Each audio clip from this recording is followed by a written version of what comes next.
Good morning, my friends. Indiana Holmes here at Disneyland on this Tuesday. It is currently 67 degrees and it feels much more people-y, much busier than it was last Tuesday. Last Tuesday must have been an anomaly because today it was super busy at the security line and super backed up at the entrance. That's why I'm just a little bit late this morning. I didn't expect to have such a big crowd. There goes Steve. Steve driving the Disneyland fire engine. Probably one of the longest serving Disneyland employees. He worked here at Disneyland all the way back when Walt was still alive. Pretty incredible, right? I think Walt passed away in 1966, and Steve's been working here since before that.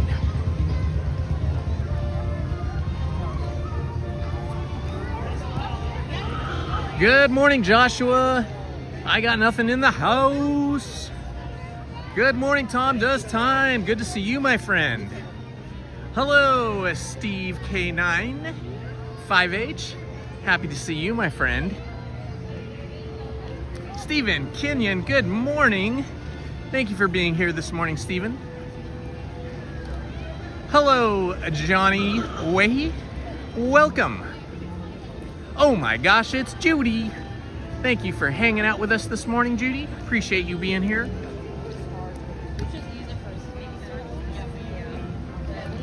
Hello, Kanai Tyler, 2001. Happy, joy.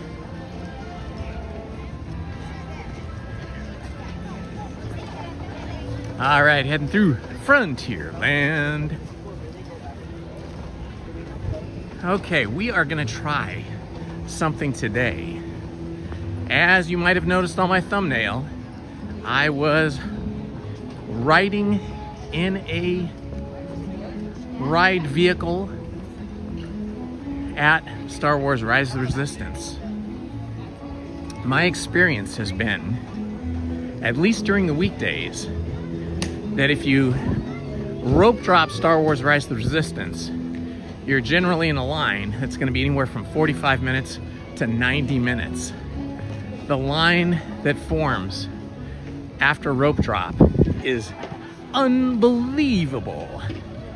It starts at the ride entrance and winds its way all the way back through all of Galaxy's Edge to the entrance of Galaxy's Edge, where we have the train bridges that take you from Frontierland into Galaxy's Edge. So we're gonna pass on that today. Oh, look, it looks like Big Thunder Mountain is down. So my plan is that what I've noticed, after about an hour and 15 minutes, Galaxy's Edge is generally almost a walkthrough. After that first group from rope drop goes in, it's usually about 10 to 30 minutes, from about 9:15 till about 10, and then it starts picking up again. So that's my plan today. However, I just checked the Disneyland app for wait times, and it is currently showing that Star Wars Rise of Resistance is down. And so is Big Thunder Mountain, which is unusual. But I'm gonna risk it because many times I have seen Galaxy's Edge go down, be listed as down, and then by the time I walk up there, it opens. Now that may not be the case today, but we'll give it a shot. Get my steps in early here. It's odd that both Rise of Resistance and Big Thunder Mountain are down.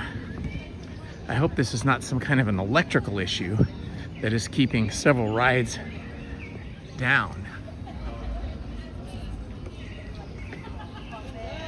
Good morning, Ariel. Welcome. Good morning, Beach Bandits Detectives. Hello, Andy Radu. Welcome to you. Hello, Eric. Oh no, it's Erica, I'm sorry. Erica Savin. Oh, Erica Savini. It's a little hard sometimes reading and walking and talking at the same time. Hi, Kaylee Hendricks. Hello, El Patron. Good morning, LP Rodriguez. Hello, Fiddleaf. Hello, Benny the Collector. Or just Benny Collector.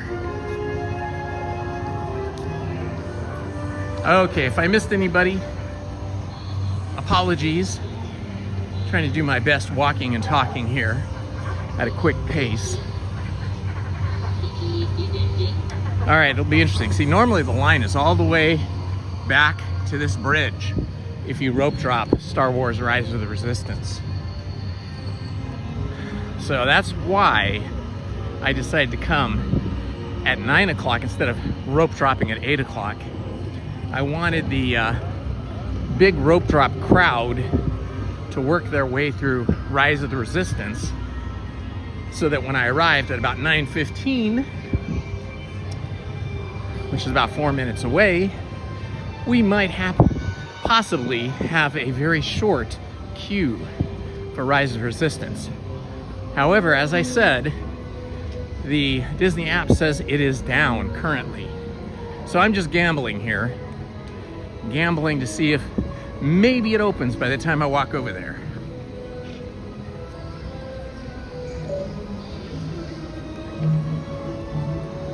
And I'm getting some quick steps in. This is a cool tree. Look at this chubby kind of trunk. Must be, I think I've seen those kind of trees like in Africa and Asia maybe. Interesting. I love all the interesting plants and flowers and trees that Disney, oh wow, look at this giant thing. It looks like a giant fossilized tree.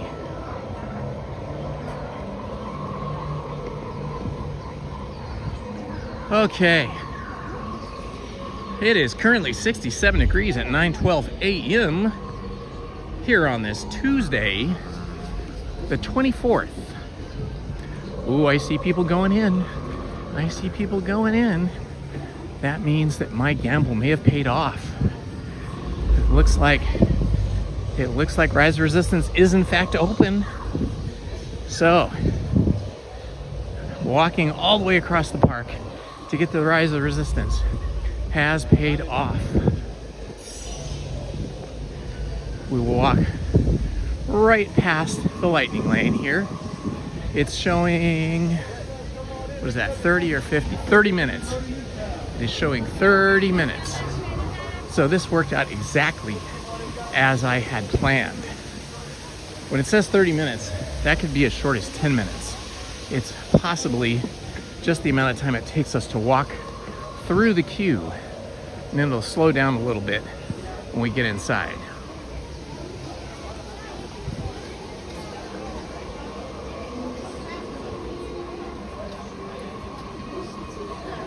Good morning, Chris.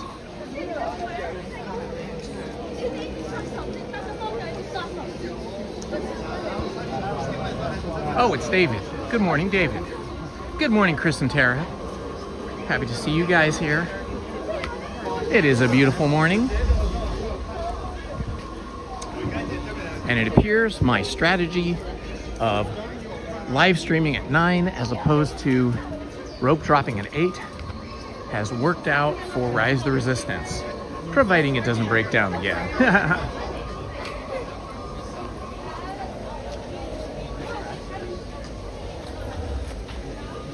Oh, thank you, Fiddle Leaf. Well, I don't know if I'm that special or that talented, but I try to be consistent. Bye-bye. See you later, Chris. Thanks for popping in.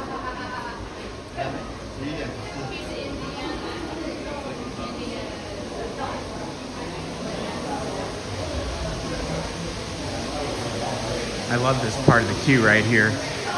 Feels like you're walking through a rock tunnel or a cavern, and then they've opened it up and framed the trees and plants here just beautifully, along with the waterfall.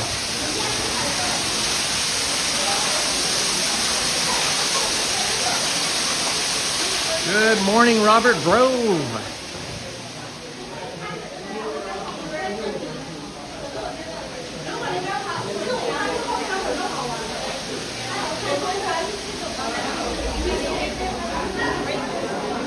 Oh, we're flying through here. This is usually the room that really slows you down, this switchback room here.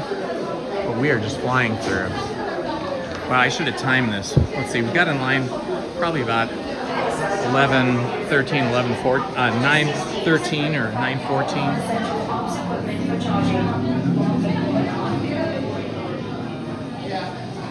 Good morning, Dan. It seems very people-y today. It seems much more crowded than last Tuesday.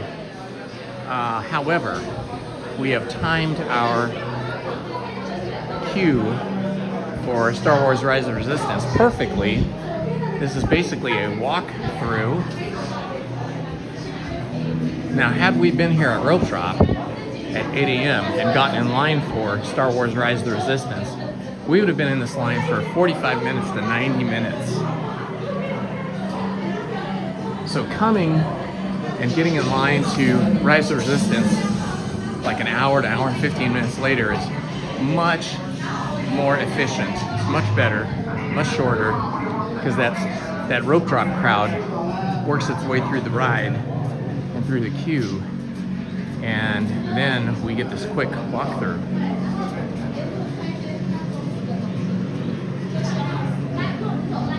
Good morning, Rebecca Holmes. Hello, my friend.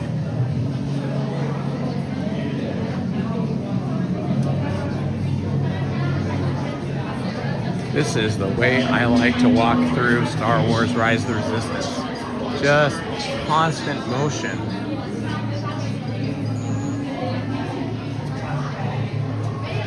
Good morning, Monarch Loans.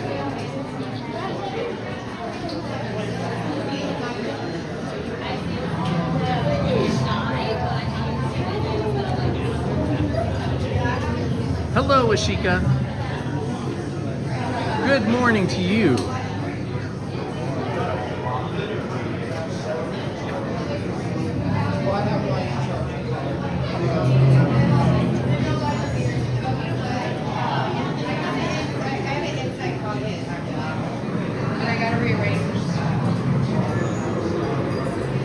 Yes, the AC. I do, in the summer, I do gravitate towards all of the attractions that have AC, air conditioning. The Fantasyland rides, which have those really small, tight queues.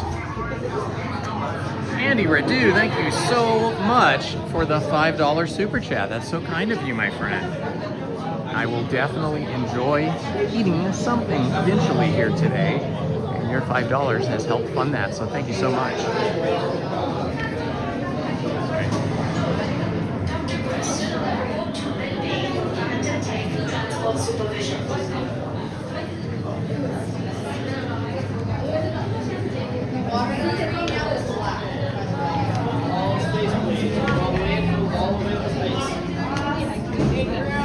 So we have gotten to the front here in about 4 minutes.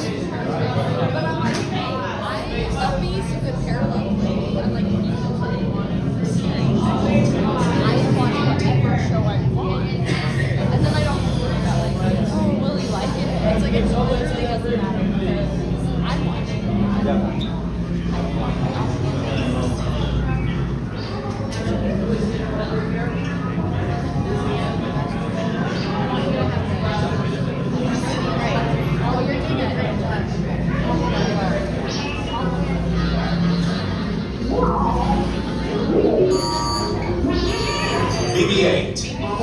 Prep the ready room for recruits. Commander 9-9, please report back to ITS cockpit.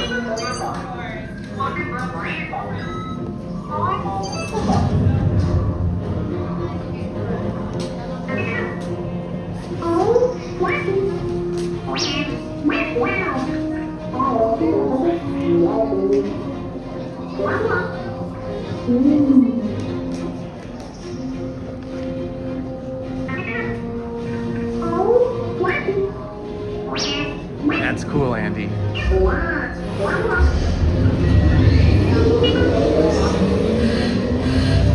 Incoming transmission from Ray.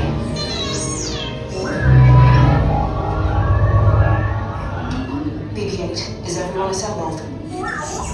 Good. Shouldn't you be in flight prep? Recruits, thank you for joining the cause. A covert resistance team led by my friend Finn has infiltrated a First Order Star Destroyer that is now headed to this system. Your outpost on Batu is no longer safe. We have transports waiting to take you to General Organa's secret base on Pucara. I'll regroup with you there. The Resistance desperately needs your help in our fight against Kylo Ren and the First Order. Remember, it is vital that you keep the location of the Pucara base secret. Lieutenant Beck, one of our top commanders, will lead you. Affirmative. Transport is ready. Line Num and I shall personally see them delivered. Thank you, Lieutenant. Welcome to the cause. May the Force be with us. Commander Poe Dameron and a squadron of X-Wings shall escort us to the rendezvous point on Pucara. Roger, this is Black Leader. I hear you're a fine-looking group of recruits.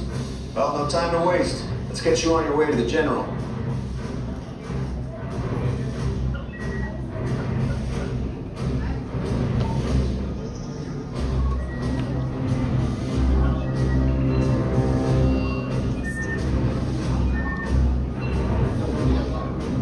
Stand clear. Deck doors opening now.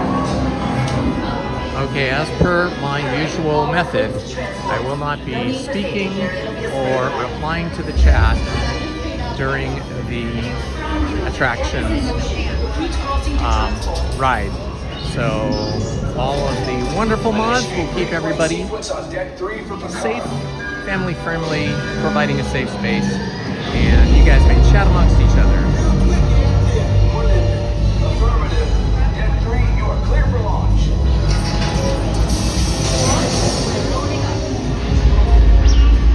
Pucara personnel, this is your final call to war.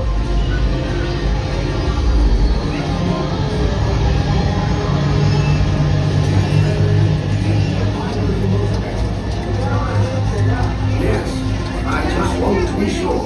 Sorry. On board now. Transport is away in 30 seconds. Good.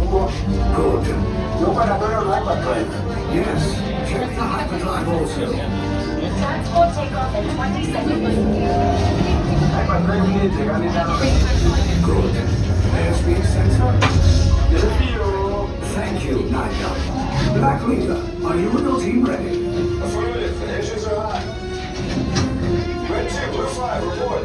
Red 2, check. Blue 5 standing by. Okay. Affirmative. Engage repulsors and hold on, recruits. More ships. Launch.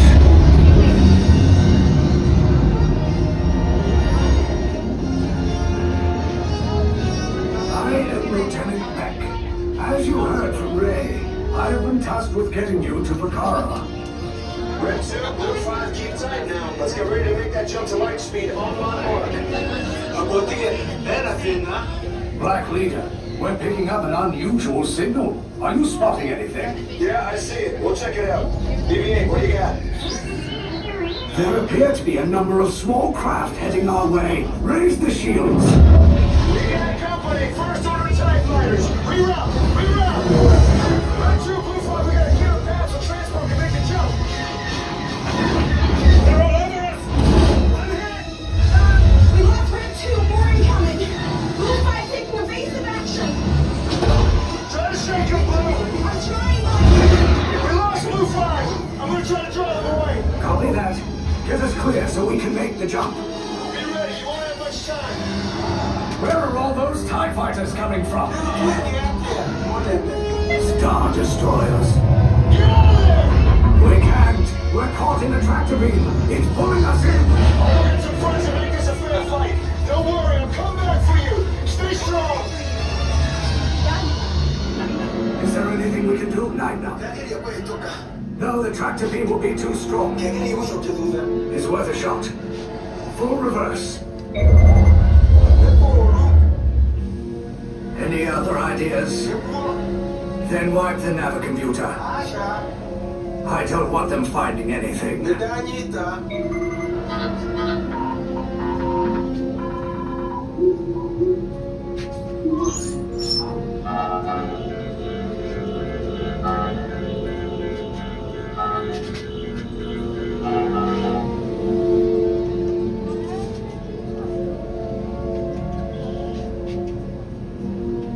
Uh-oh. This is not good.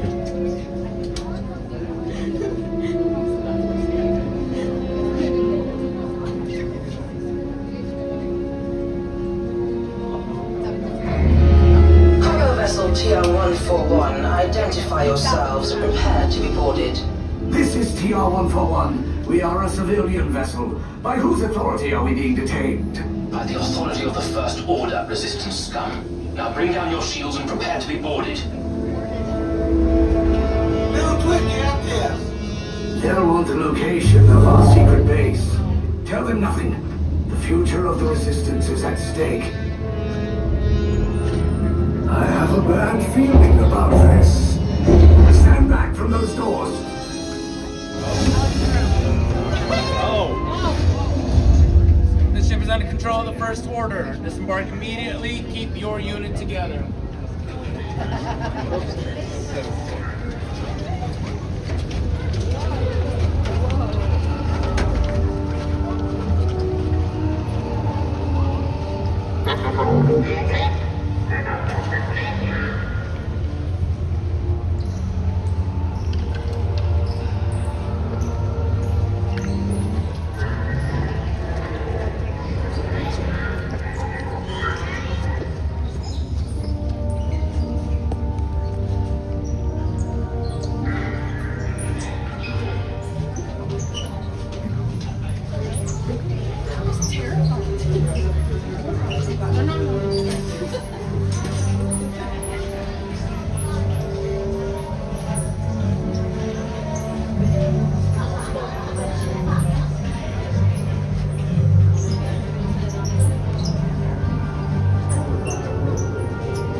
Thank you.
the First Order. We will soon snuff out your meager resistance. You chose the wrong side, and now you will pay. The Resistance prisoners. You have what I want. You know the location of the secret base, and I will take it from you. We are needed on the bridge. Keep the prisoners here. I will return to finish this personally.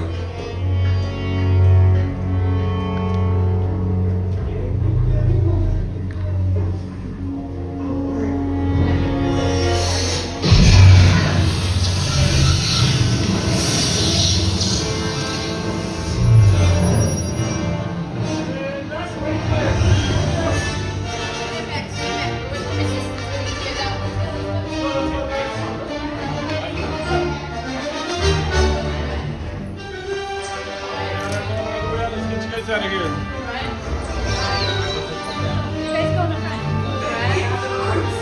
Wait, you're still here? I was coming back with an attack force. Get to the escape pods now. Lieutenant Beck, we need to find a way. Recautos para su seguridad, permanezcan sentados con su cinturón de seguridad bien ajustado.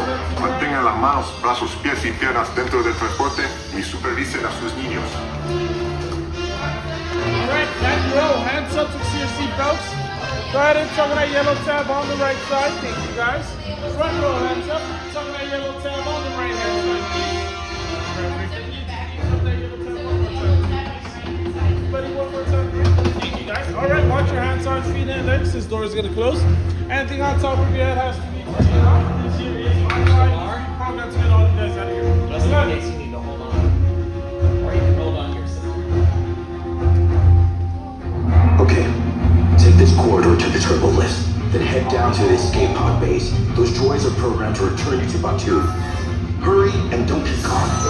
Lieutenant Beck will guide you. Recruits, for your safety, stay seated with seatbelts securely fastened. Keep hands, arms, feet, and legs inside the transport and supervise your children. Tell them it's a prisoner transfer.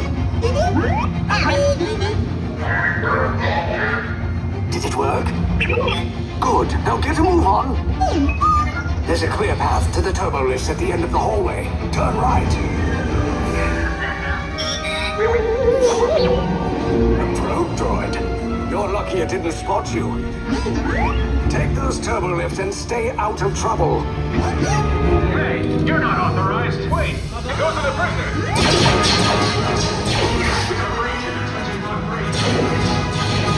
Cover is blown. Find an alternate route. Who picked these two droids anyway?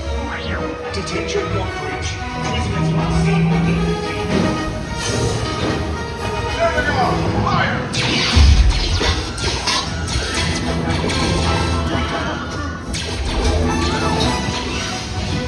The escape pod's just below us. Take us down. We'll cover you. Hurry! No, not up! I said down!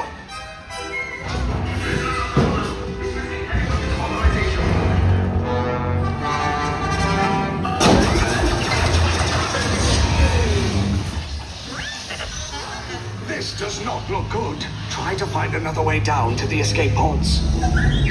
The Resistance will attempt to rescue the prisoners. They have neither the resources nor the courage to engage us. You underestimate their conviction. Raise the shields. Shields? I see no evidence. Now! Sound the alarm! All personnel to their stations! Sir, the prisoners have escaped. How brave. But ultimately hopeless. There is nowhere to run.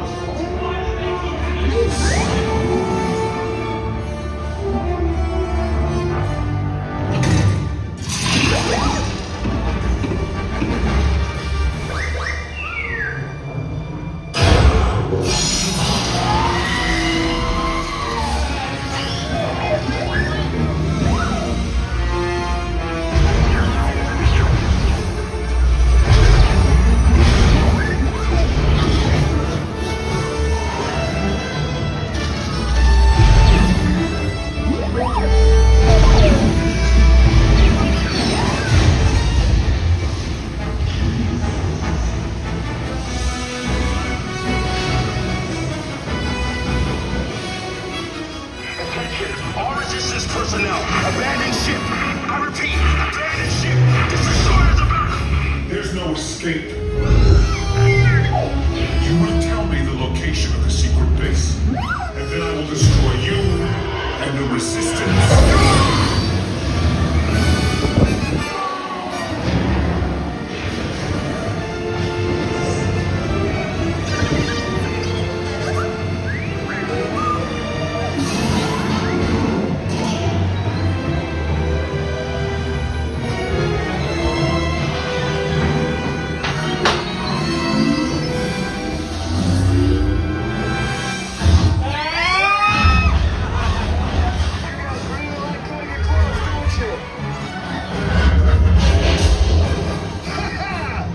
Okay, you're clear.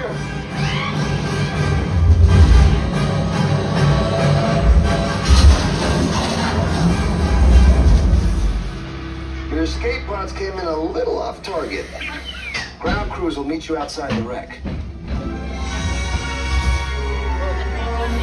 All right, nice job, recruits. Not what you signed on for, but hey, you're resistance now. I think I have that authority. Right, Beck? Where's the Always lieutenant? exciting. I need eyes on Beck. I know, Scaffer's pod detail. Lieutenant Beck here. Beck! You're alive! I should hope so. Great job, recruits. Thanks to your heroism, the location of the resistance base is secure. Bravo! Yes, R5, you too.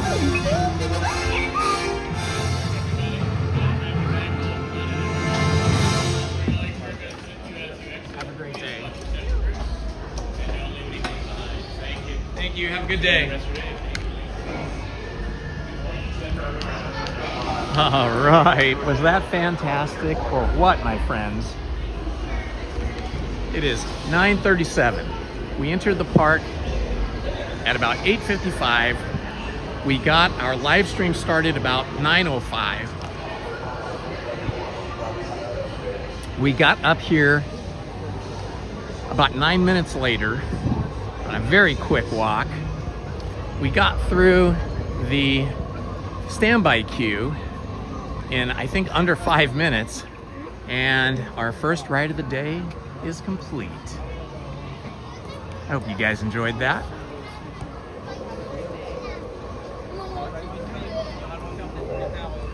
Beach Bandits, metal detecting, thank you so much for your super chat donation. I appreciate that. You guys are gonna have me well fed today. You guys are the best. Good morning, Seattle Flights. How are you, Paul? Let's see, who else joined us since we entered?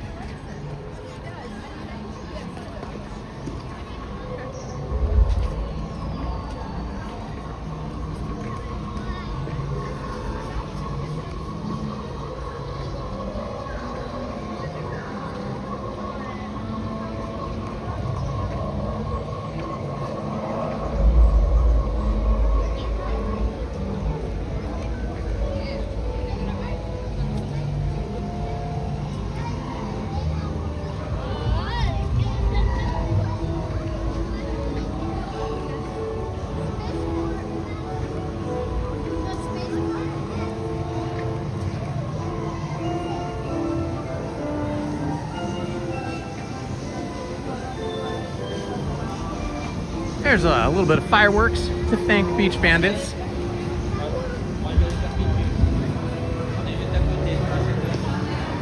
Oh, Andy, thanks for asking.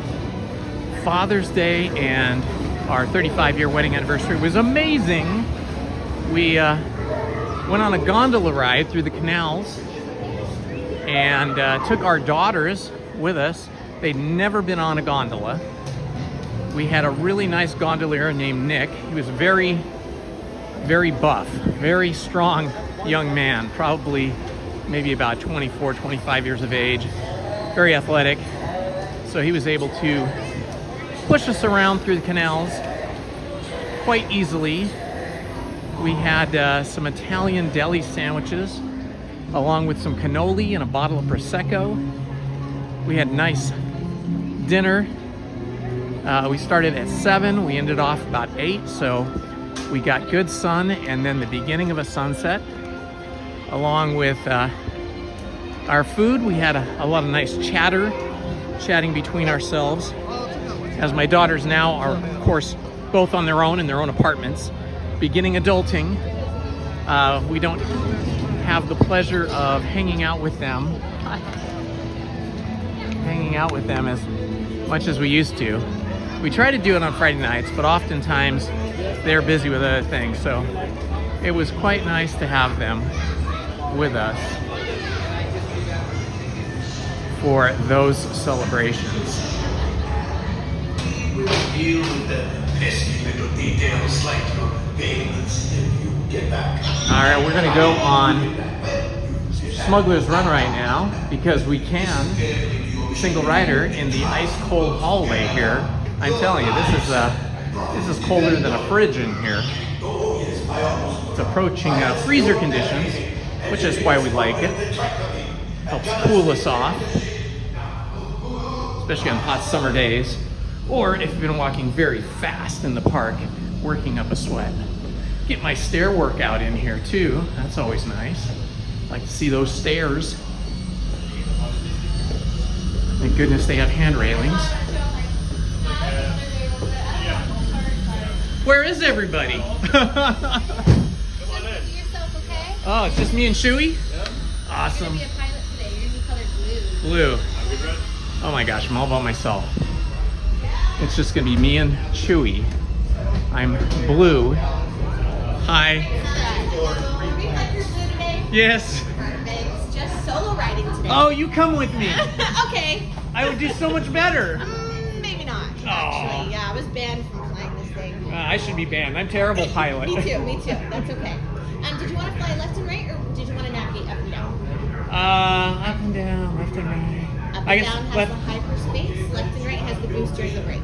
Oh, I guess I'll do left and right. Left and right. Cool. You're gonna sit on the left side of the ship. Left side. Okay. Yep. You're just gonna fly side to side, left to right. Nice. And then the blue button on your dashboard is the booster. The red button is the brake. Okay? All right, sounds good. I like your glasses. Thank you. And your long hair is gorgeous. Oh, you're so I'm so jealous. I had long hair when I was young. Not as long as yours, but pretty long. I believe it. Yeah, that was the style back then. Yep. But that was like what, like 10 years ago? Oh yeah, you're so sweet. Somehow your left. All right, thank you. There are 2 Imperial officers and a pirate.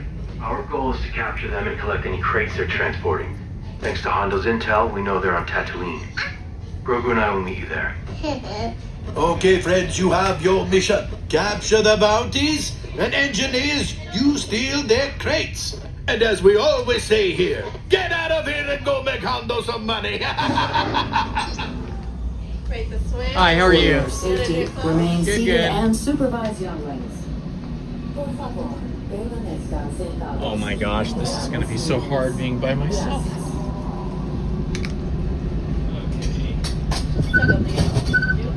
Oh my gosh, wish me luck, guys.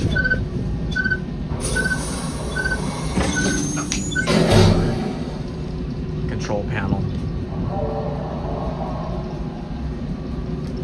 Okay, this goes left and right. Okay, cool. And then let's see, I've got a bunch of buttons here. Okay. Oh my gosh, I have to do that Deal too? with the New Republic. In exchange for the location of these bounties, I can sell any cargo you find from dead ships. Go now and rendezvous with the Mandalorian on Tatooine.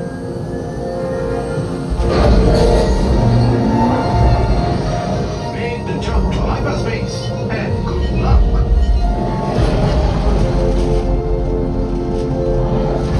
This is the ship Hondo sends.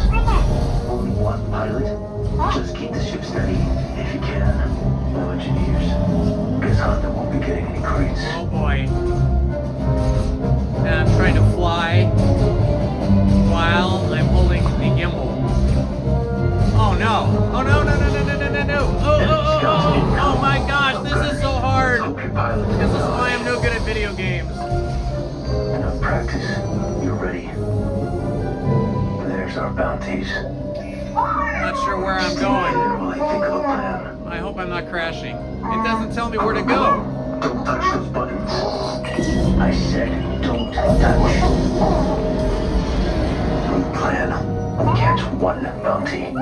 They're splitting up. I need my Apple Maps or Google Maps. I can't figure out where I'm going. Whoa boy!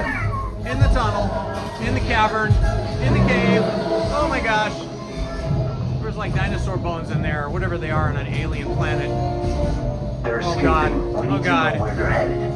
Once I and need only help. begins now. Help. We can only follow one. Okay, I didn't hit anything. That was pretty good. You pick.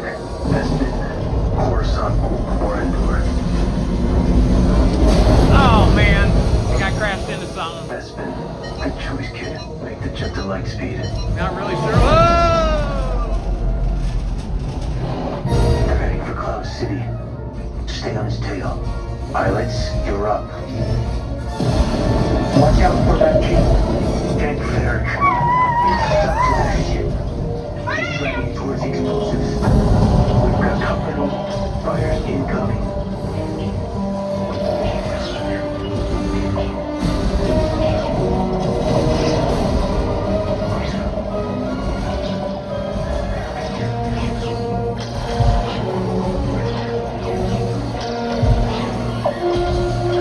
Let's try not to blow Cloud City. Oh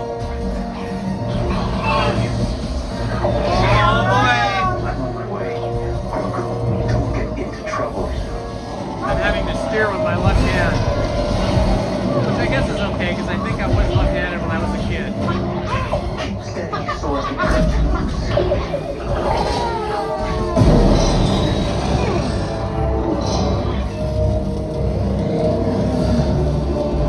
Bounty in hand. Prepare to leave. Fast. That's not a toy.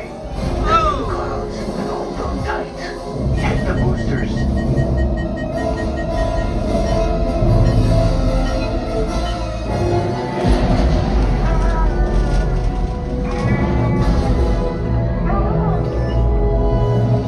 Mission complete. Yes, you can say hi to your new friends. Welcome back, Andy. Great. We were a little busy, Hondo. Of course, Oh. no problem. Okay, I think I didn't do too bad We for are being by splitting myself. the bounty credits. Grogu and I will hand over the bounty to the New Republic when they arrive. Say goodbye. Goodbye. Not you, Hondo. The kid.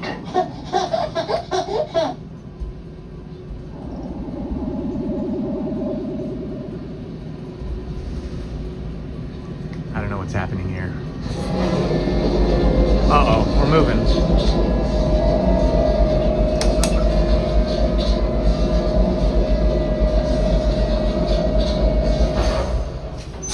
Okay, we made it. Grab your cargo, exit out this way. Alrighty. Thank you. Have a good day. All available techs, we Wow, have a Borelli that was freighter crazy. that needs immediate transport back to the maintenance bay. This city is practically scrap metal.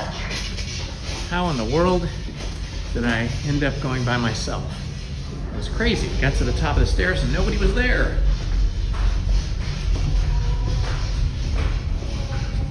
I hope that wasn't too dark for you guys. I accidentally left the cell phone camera on wide angle, which is darker than the main camera. But sitting up so close at the controls there, maybe wide angle was better, otherwise you wouldn't have seen much.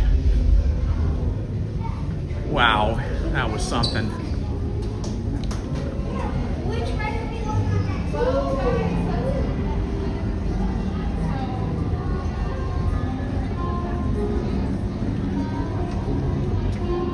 All right, well, mission accomplished, my friends.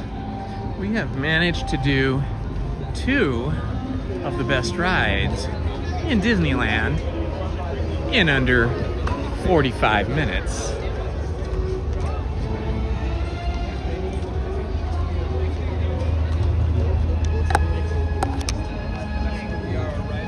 No characters out here.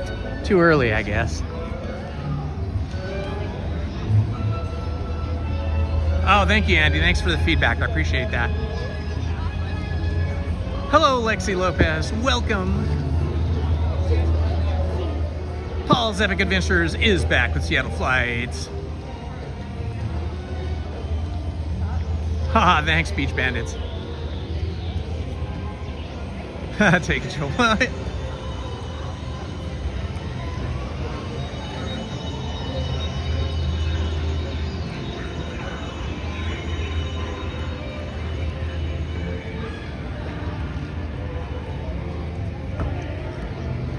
one pilot is a challenge.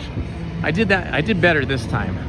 I was a solo pilot one time before, all by myself like that, and I didn't do nearly as good because I picked the up and down control seat, pilot seat, and man, I was just crashing into stuff left and right. Today, choosing the left and right versus the up and down was a much better result for me.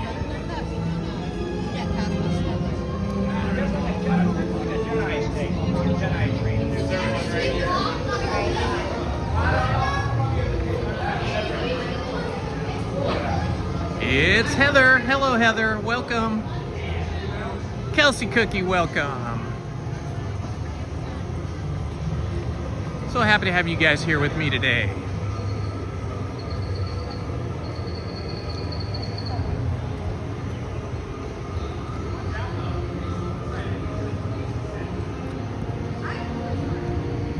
All right, I think I caught up with everybody there.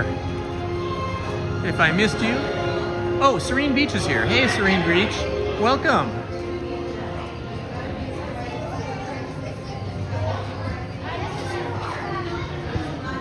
Well, that was pretty fun, guys. It's almost 10 o'clock now. Got 2 of the big rides done. So my plan worked out exactly as I had hoped. So, for all of you, the tip is, at least during the week, I'm not sure how well that works on the weekend, but it's happened for me twice now.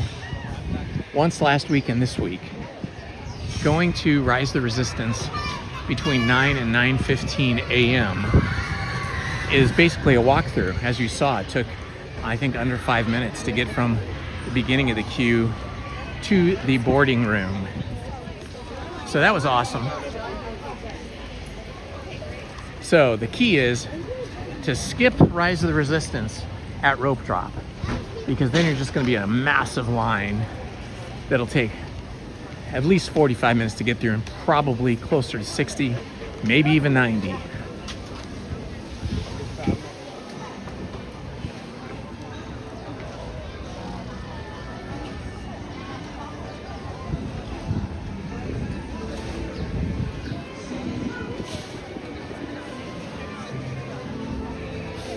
Trying to figure out where I just went and came from.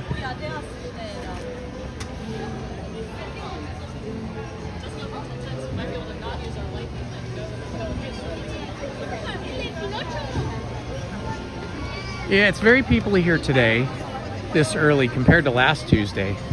Last Tuesday was pretty quiet. So I thought, oh, I'll try Tuesday again, because maybe Tuesdays are better than Wednesdays. But maybe now that it's summer, maybe it just doesn't matter. Maybe I just got lucky last Tuesday.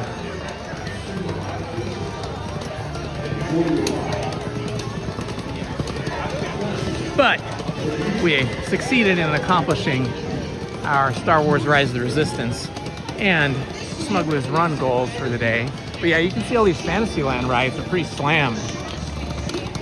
They're already pretty busy.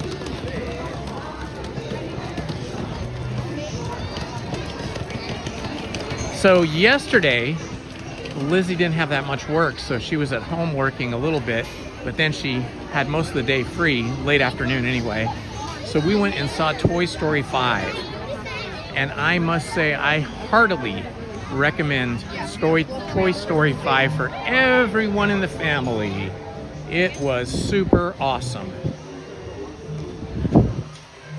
I feel like up until now, Toy Story 1 and 2 were the best of the Toy Story movies. But Toy Story 5, I gotta say, it's right up there with Toy Story 1. It is super charming. It's kind of focused on friendship. And of course, that's sort of a theme that runs through all the Toy Story movies. The friendship of the toys and the friendship between the toys and the little children, whether it's Andy or someone else. Toy Story 5 is centered on, mostly kind of centered on Jessie and 2 or 3 little girls. I can't remember now if it's 2 or 3 that have owned Jessie in their youth, in their very young childhood. And that transition between being a child and playing with toys and growing out of toys and moving on was so beautiful, so heartwarming, and even made me tear up a little bit a couple times. A good movie should touch you emotionally in some way. You know, it should either excite you, hold you in suspense, or make you laugh or make you cry, somehow touch your human emotions. And Toy Story film franchise seems to always be able to do that, as is the case with most Disney films. Good morning, Chafabro. Yes, it is overcast. Probably not for long, though. It's now 67 degrees. We're supposed to get up to a high of 80 today. I think that'll probably happen sometime between 12 noon and maybe 1 o'clock. But I do enjoy the overcast June sky, which is keeping us nice and cool. Yay, Alice, absolutely. Love me, Alice in Wonderland. So again, if you guys are looking for something family friendly, that's very sweet, very fun and funny, as well as heartwarming and touching, I highly recommend Toy Story 5. I think it won the box office last weekend by a large margin. There goes the monorail.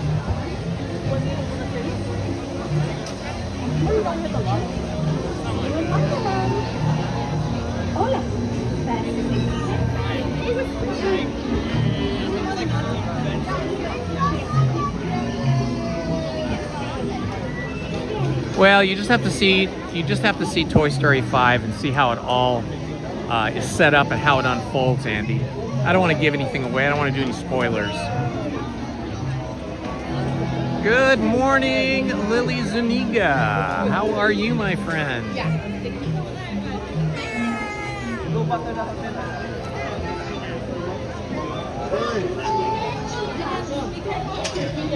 I wouldn't mind having some rain, though, right, Monarch Loans?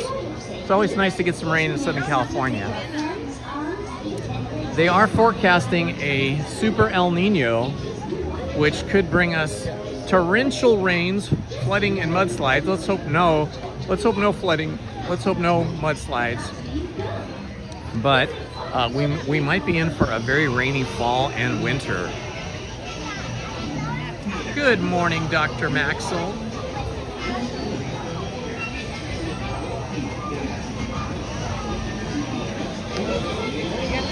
I didn't see what happened in the chat, but thank you to the moderators who took care of it.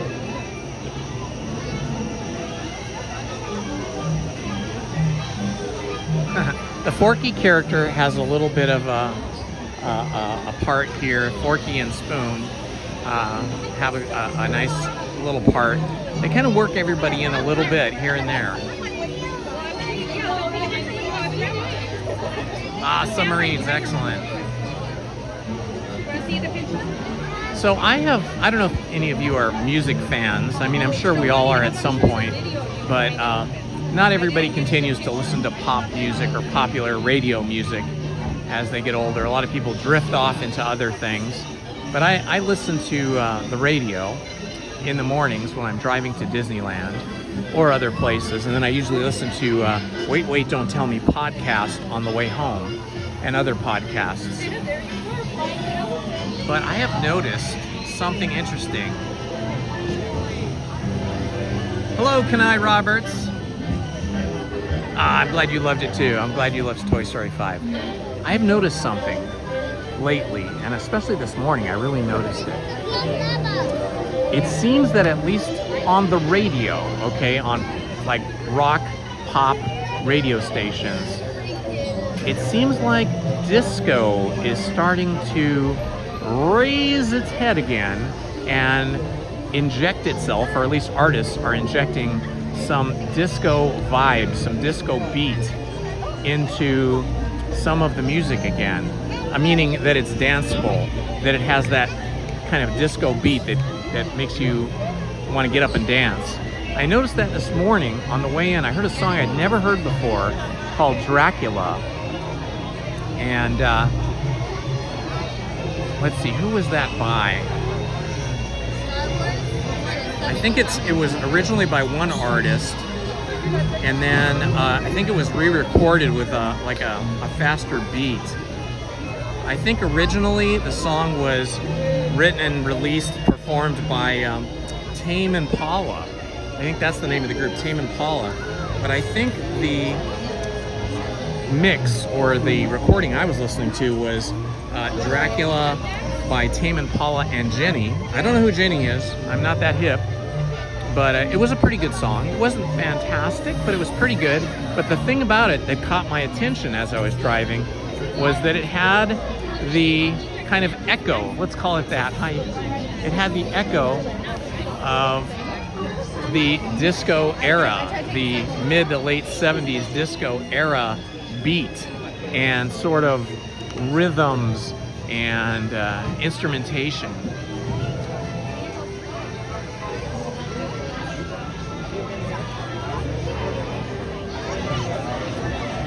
Oh, I'm sure they will, Los Coyotes. I'm sure they will take you to see Toy Story 5.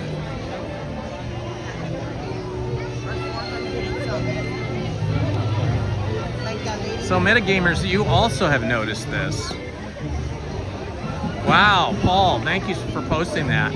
Toy Story, Paul says Toy Story 5 had a $250 million production budget and is making back roughly 125% in the first 2 days. Wow.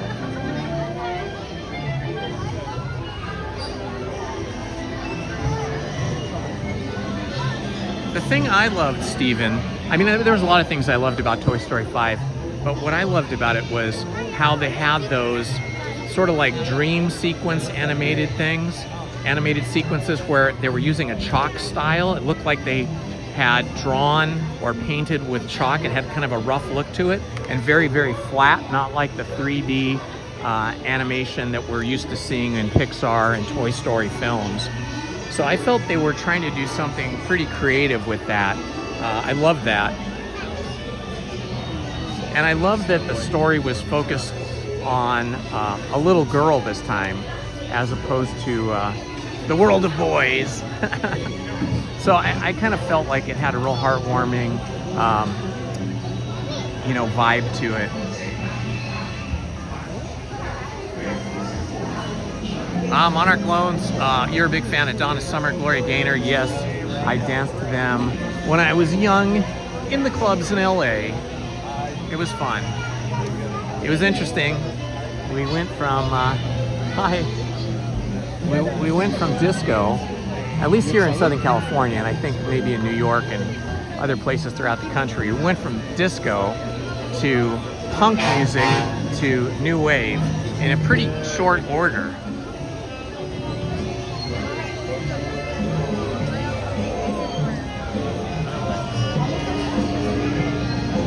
And then now we have echoes of those things in popular music again.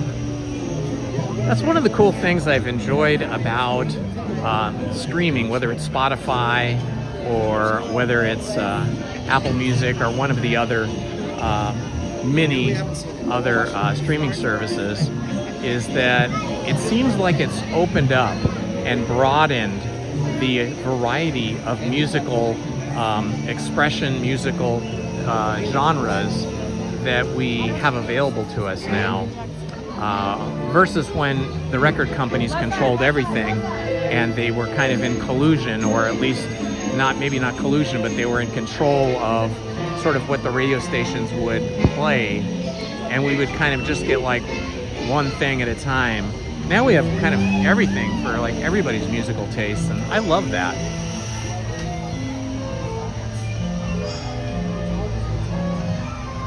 Good morning, Paul Wamsley. Welcome, my friend.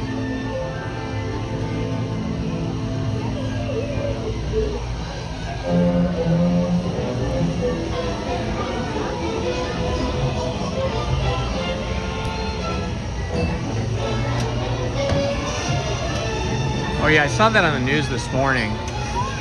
Yeah, apparently yesterday, some young teenager got out of the log ride vehicle on Tiana's Bayou Adventure, and I don't know if it was purposeful or accidental, but when they got out, they went sliding down the big drop at the big drop that we all see. I heard they took him to the hospital. Hopefully he's okay. He or she, I don't know. Hopefully they are okay. And boy, that person's probably not going to be allowed back into Disneyland for a long time. Yeah, I've heard cast members, when you pull into the station again, when you pull into the loading and unloading ramp or dock, whatever you want to call it, at Tiana's Bayou Adventure, and then the log boats are like backed up, sometimes young people, especially children, will start to stand up or get up, and I have heard and witnessed the cast members get very upset over that and get on the loudspeaker and start, you know, almost yelling, speaking quite loudly, telling them to sit down, sit down, sit down now, sit down now. So, I mean, you know, it is for the guests' own safety. You don't ever want to see anybody get hurt. And, you know, at an amusement park, we really shouldn't see anybody get hurt. It's Heather Cat. Welcome, my friend. That is what I heard, Heather. I heard on the news that the kids slid down.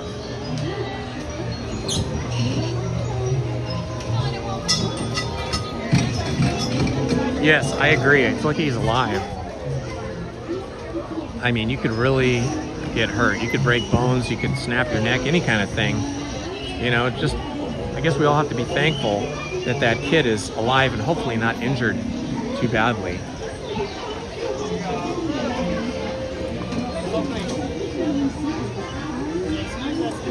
What is, you guys can put this in the chat.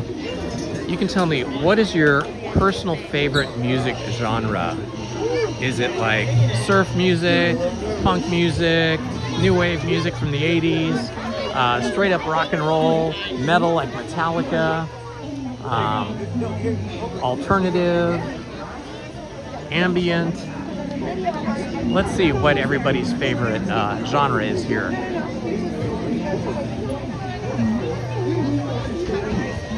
I don't remember anything about Don Rickles in Toy Story 5.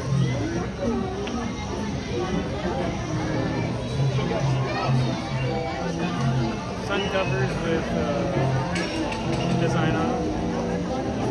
There was a lot of stuff going on though in Toy Story 5, so it would be easy to miss something small like that.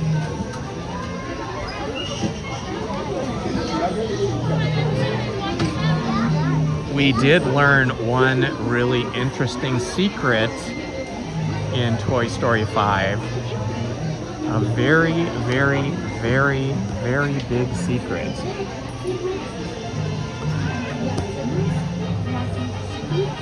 It was shocking and also got a big laugh from the theater.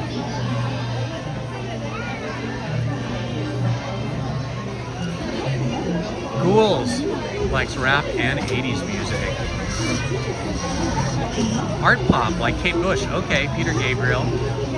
Oh yeah, Peter Gabriel is great. 80s and oldies. Goths and industrial, awesome. Will I be here on June 28th? Let me check, see if I can look that up.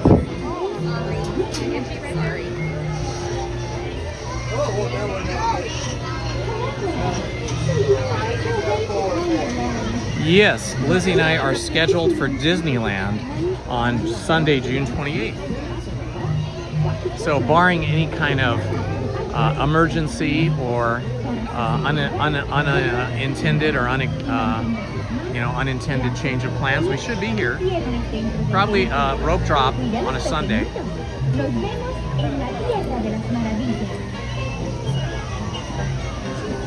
Ska and jazz. I always loved ska. Ska was the best. I had the good fortune last year, I think it was, or maybe it was the year before, in the summer, of seeing UB40 in person for the first time, and saw the remaining members of the Specials, which was excellent. It was kind of a UB40s and Specials combined concert. Wonderland.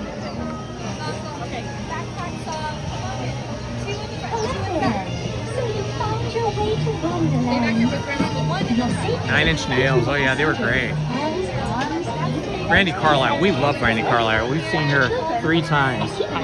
How are you? Very good, how are you? Excellent, thank you. Permanezca sentado y mantenga sus manos, brazos, pies y piernas dentro del vehículo. Will do, thank you. Did you want to drive today? You want to drive? Alright. Hello, Omnipotent Beaver, good to see you. Thank you.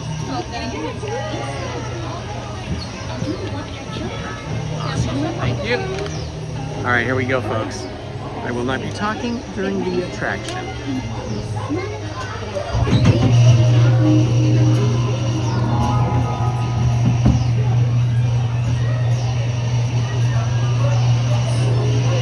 Down, down, down into the rabbit hole we go. Adventures in Wonderland began when I followed the white rabbit down the rabbit hole.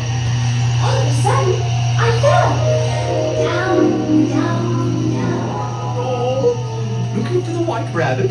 Wow. See for yourself. Oh, Mr. Rabbit, wait, please. He went this way. No, that way. I'm late for this important date. I'd like to say hello, goodbye, I'm late.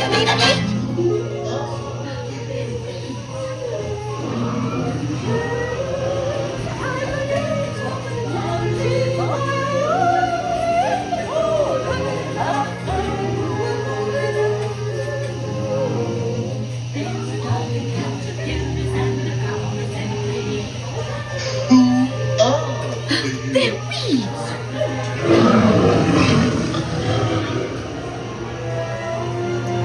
Now this is curious. I wonder if the rabbit came here. This way. Hello, something? I'm not sure where I am either. Advance! Don't wait, please!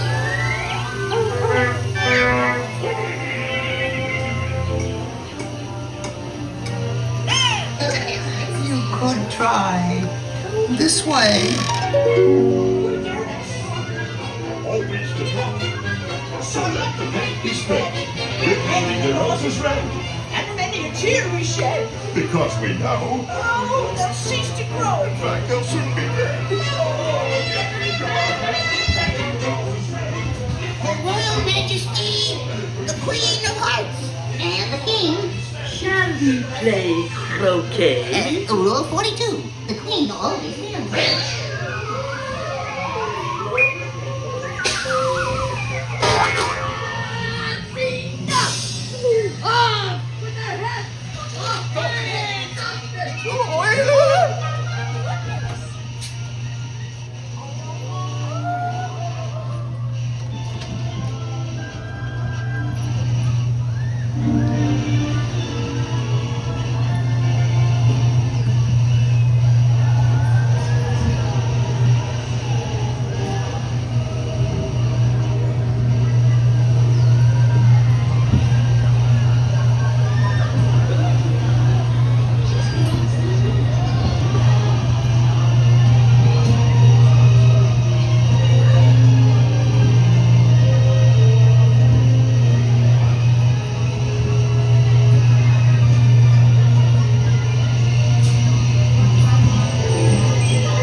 All right, another successful transit. through the rabbit hole.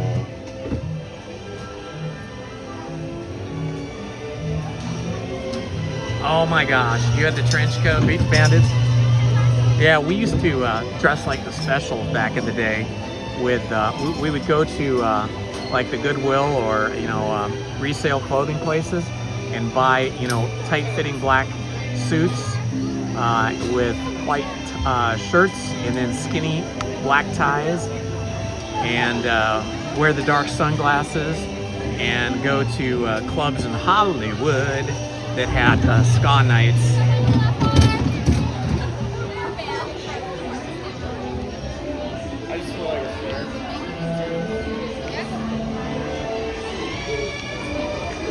I loved the Selector.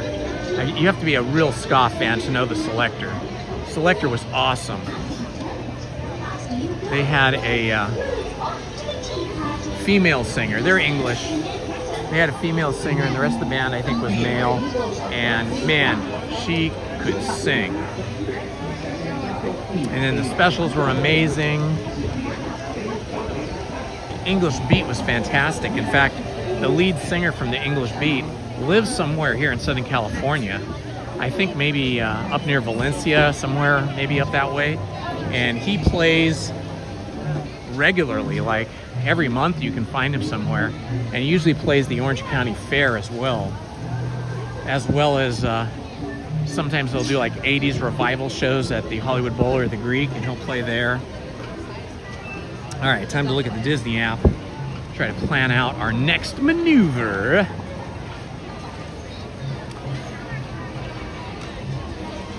Yeah, you can see it's already pretty people-y. It's not crushingly busy, but it will be probably later today, later this afternoon.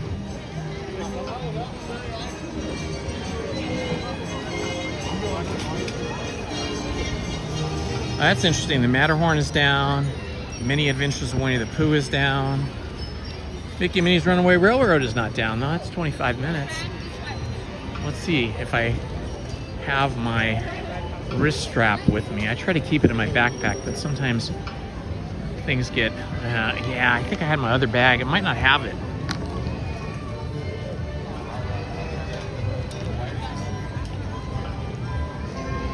Oh, I do have it. Excellent.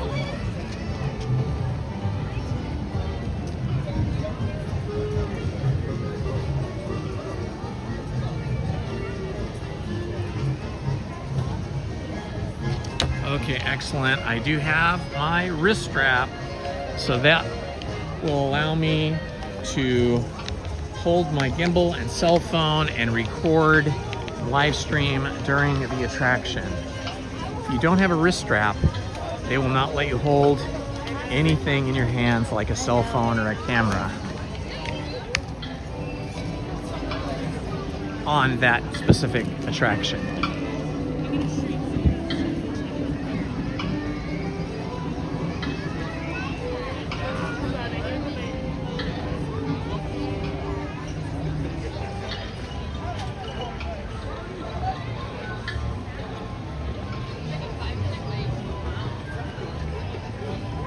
You know who's really amazing? I've always loved jazz music.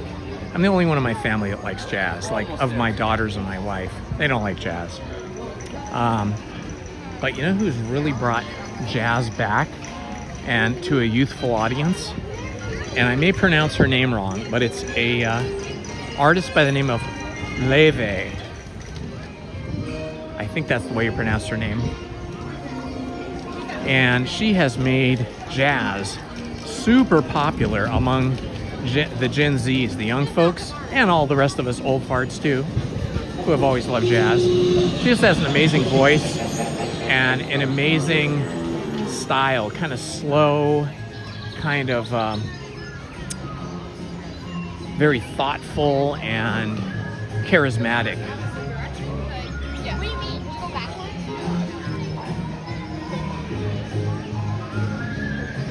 Hey Paul, as long as you have a wrist strap attached to whatever device you're holding, and you have the wrist strap firmly attached to your wrist, they will allow you to hold and it and record. My recommendation of what I do every time is when I get up to the loading platform, right where they open the gates for the train car, hold your wrist up with your device, showing them that you have a wrist strap and that it's attached both to your device and your wrist, and point to it and get a nod from them. Oh, it's backed up a little bit more than I thought it was.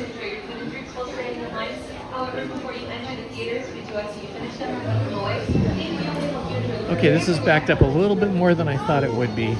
This looks pretty busy. I'm gonna double check the wait time here.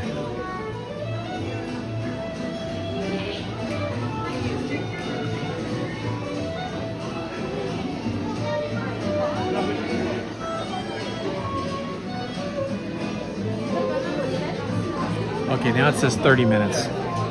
So we may be hanging out for a little while together.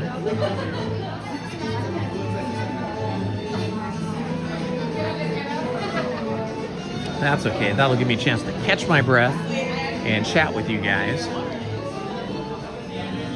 I love this sign. This is so cool. I'm gonna take a picture with it. Picture of it.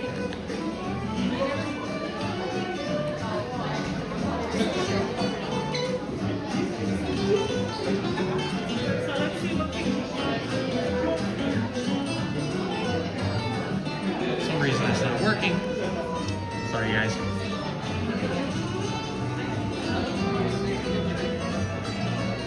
There we go. Okay, I got it. I can make a thumbnail with that.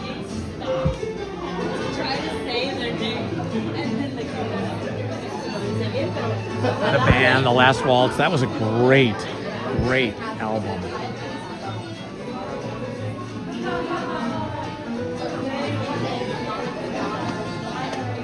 Oh yeah, I remember that song. I was just a little kid, but I remember that was a pretty memorable song. Big Bad John.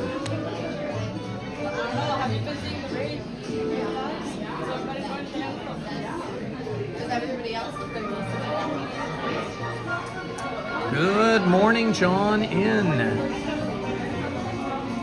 Oh, Ray Charles was great.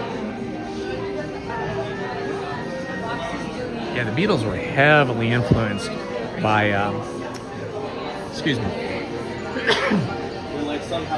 were heavily influenced by African-American musicians and singers and soul music, as were a lot of the English that kind of were, that, if you noticed, a lot of English bands went into ska, and that is because, and I don't remember the story exactly, but I think it was the Rolling Stones that went to Jamaica to record an album or just to kick back and relax, and they got influenced by the music, and then they came back and, you know, talked about it and experimented with it, and then other English bands went to Jamaica as well and started exploring these ska records and ska artists from the 1940s and 50s, and then kind of developed their own take as Englishmen and women on ska, and that's kind of what we all enjoyed beginning about probably about 1980, 81, 82, 83. Jerry Lee Lewis was amazing. A lot of those rockabilly artists, the rockabilly artists that were of the Caucasian variety, a lot of them were heavily influenced by the music of African American bands and culture. I think they called them the juke jive joints that were popular down in the South. And you had white artists hearing that music, seeing that music in person, and being seriously influenced by it. I mean, we would not have the Rolling Stones music if it were not for the influences that, you know, were infused in their music as they were influenced by African American artists.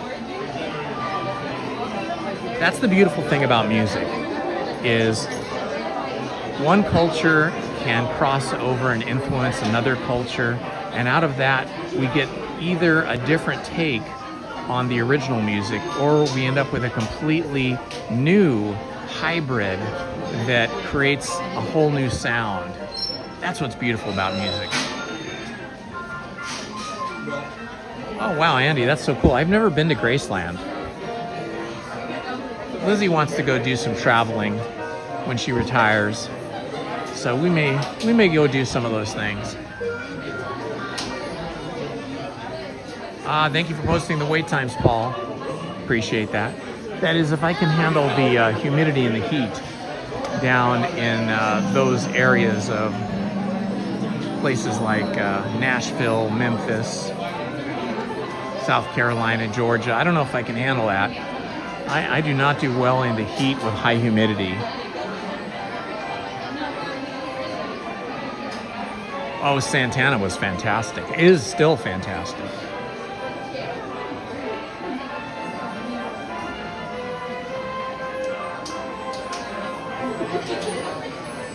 Suavecito. And Oye Como Va.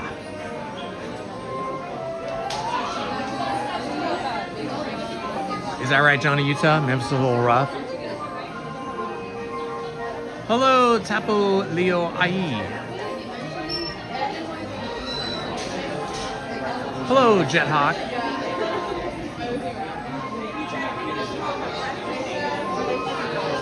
I did not see the Iraq video. I have seen some videos of some people doing some things like that. The most notable thing that I remember seeing was there was a guy who got together with some friends and they made a feature-length movie here at Disneyland some years back, completely undercover, completely without permission, and it was a full, I think, 90-minute movie, and it had multiple characters in it, and it took them about a year to do it. They would come multiple times. I think they might have also gone to Disney World. I think they popped back and forth between the two. The movie wasn't fantastic, but it was interesting that they were able to manage that.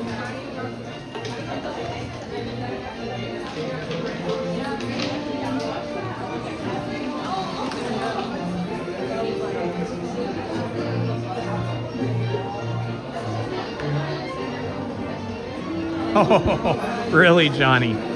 You were happy to see your vehicle was still intact, huh? The thing that we see here in California, I don't know if it's like this all across the country, but we've been seeing this in California for several years now, is catalytic converter thefts. Oh my gosh. I know so many people that have had their catalytic converters stolen, and not just one time, sometimes twice. Yay, Paul, thank you for posting that. This Friday, Pirates of the Caribbean will be open again. I will be here. We may have to rope drop that.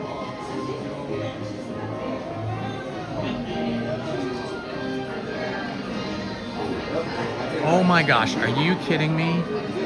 Carlos Santana performed at the high school? Wow, that is so cool. So super cool. I don't know if you guys are fans of the group Chicago. We just lost one of their performers, one of their bandmates. When I lived in Glendale, there were a lot of mansions up in the rich area of Glendale. There was like the lower part, the flats, and then the mountainous area. And there was, or is still, I guess, a park called Grandview Park, which is a giant park that used to be part of somebody's estate. And they had their own airstrip, like landing strip, and it was up in the hills and then kind of abutted the mountains, the Verdugo Mountains. And right at just to the right side of the entrance to Grandview Park was this giant sort of Spanish Moroccan style mansion. And one of the guys from Chicago, I can't remember which one now, owned that house. And in the summertime, they would often have big backyard parties. And you would see the valet parking cars for them. And there'd be all kinds of celebrities there, musicians. and they would play like a full concert in their backyard of their Chicago music, and some of their other friends joining in and playing different kinds of rock music. And you could literally sit up in the park. You couldn't see them because their backyard was very private, but you could sit in the park just behind their property and listen to all the music played live. It was pretty amazing.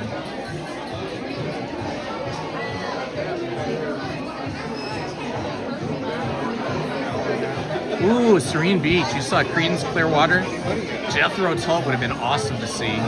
One of the few flutes in rock music. James Taylor, Carole King, Moody Blues, Led Zeppelin, Garth Brooks, Dixie Chicks. Wow, you saw some great acts. The only downside with the Apple Watch is this is that's the one you should. That's right.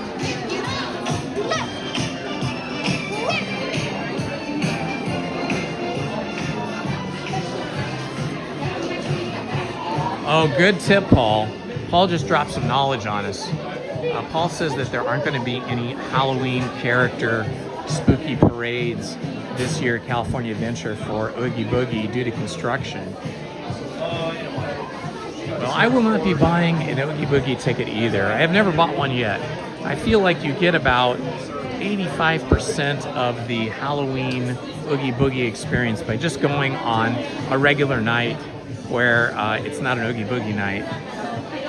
The only real reason to go for those Oogie Boogie nights were to wait in line to get photos for character photo ops and for the Villains Parade. But if they're not doing the Villains Parade, then no point. We will monitor that though and see if that changes. Maybe if ticket sales are way off for that event, maybe they will do some type of well, they probably won't do the parade, but maybe they'll at least do like a cavalcade. Ooh, Andy, who'd you get to stand on stage with? Kenny Rogers or Kenny Rogers and someone else?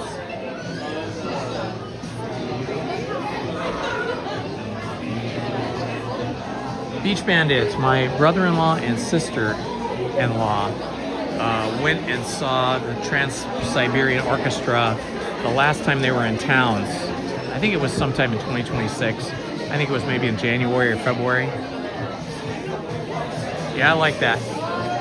That's a really good kind of like, almost like fully orchestrated band or musical group. Party of Five, the food was exceptional. In fact, our sandwiches were so big. There's an Italian deli called Angelo's Italian Deli. I think they have a few of them, and they're all like a family owned by real Italians. When they answer the phone to take your order, sometimes you can barely understand them because their Italian accents are so thick, but they have the best, like meats and cheeses imported from Italy, and they have their own bread and all that stuff. But the sandwiches were so big, none of us could eat an entire sandwich. We all ate half of our sandwiches, which were luckily, they were cut in half. And we ended up eating the other half the next day for lunch. And then the cannoli was spectacular. The cannoli there is just amazing. So yeah, that was really good. And the gondola transit through the canals was super fun. And having our daughters with us was great. The gondola ride was not just, well, it was primarily our 35-year wedding anniversary celebration, but it was also Father's Day. But that was for our 35-year anniversary, but it was actually the year before, 36 years ago, that I took Lizzie on that gondola, or on a gondola, and had I purchased a giant spread of seafood and cheeses and crackers and champagne, and asked her to marry me at the end of the gondola ride as we were in the bay, out of the canals in the bay and headed on the way back to the dock. I was sort of like, oh, it's now or never. If I don't ask her before we get to the dock, I might totally never have the nerve to do it again. So it was fantastic, and it was really fun, and the girls really enjoyed it. It was very memorable. And I bought Lizzie. Our actual anniversary was the 22nd, which was Monday. So that was yesterday. So I bought Lizzie a dozen of these kind of orange-colored roses. They were beautiful, and gave her those, and she gave me a nice card.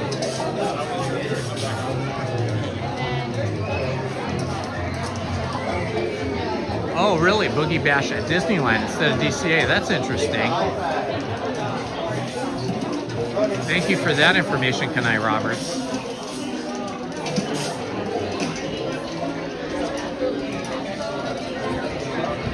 Madame Leota's swinging wake at the Haunted Mansion party. Oh, that's interesting. Thank you, 3P Wood. That's good information.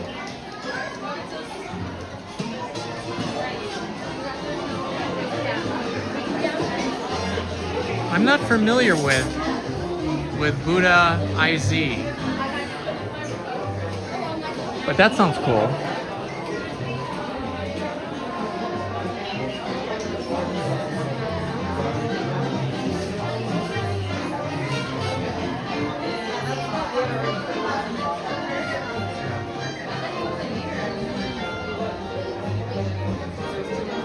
Yeah, I don't know. I had heard, and you know, I don't have any sources on this, so I can't verify it, but I had heard that the special ticketed evening events had really fallen off in ticket sales, like Star Wars nights and Boogie Boogie and some of the other nights. Maybe Sweetheart's Night is still going strong, I don't know, but I heard that those special ticketed event nights were really, the sales were really off. Wow, we got through here pretty quick. This was under 30 minutes. Thank you.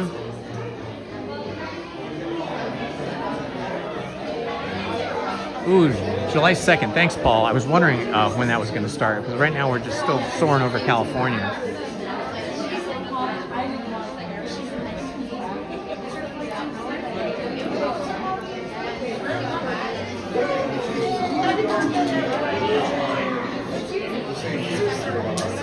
Yeah, I love bluegrass. Bluegrass music is great. My friend Steve, who has renovated and is now running our Depression-era bandstand or band shelf at a local park, has like 9 or 12 concerts throughout the summer. It started like 2 or 3 weeks ago. And the highlight of those summer concerts is our Bluegrass Festival. We have artists coming in from all over the country for that.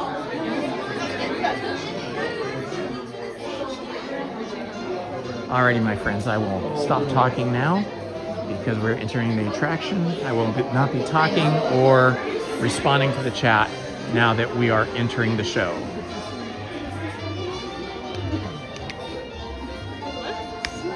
All the way in, friends, make sure we're filling in all that available space. For my friends in the front row, please make sure we're not leaning on or touching that railing, please. Alright, everybody, watch those doors. They'll be closing automatically. Enjoy the 3-hour premiere.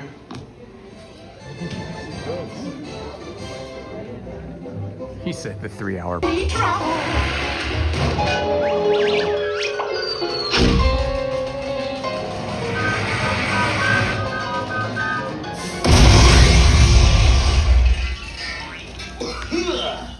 Oh, hiya, folks. Want to take a ride on the train? Excuse me, you there. Who, me? Do you mind helping these good people into the cartoon while I fix this here locomotive? Sure, Goofy, but you're gonna pay me this time, right? Thanks. You'll be back in a jiffy to pick you all up. I guess Goofy doesn't carry any cash. All right, my friends, I hope you're enjoying the live stream this morning. If you're new to the channel, please like and subscribe and hit that notifications button so you don't miss our live streams or other videos. It would mean so much to me if you subscribe. Thank you so much.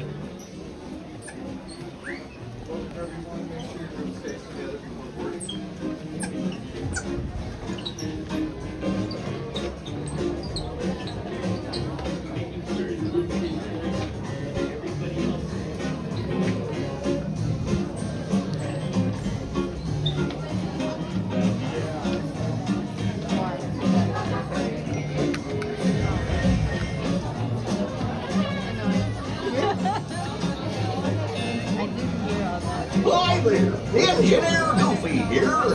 For your safety on board the train, please keep your hands, arms, feet, and legs inside your train car at all times. Be sure to stay in your seats and keep a watchful eye on your little railroad riders. Okay? Thanks. Hola pasajeros. Durante nuestro viaje en tren, para su seguridad, mantengan sus manos, brazos, pies y piernas dentro de sus coches. Por favor, permanezcan sentados y vigilen a sus niños. Gracias.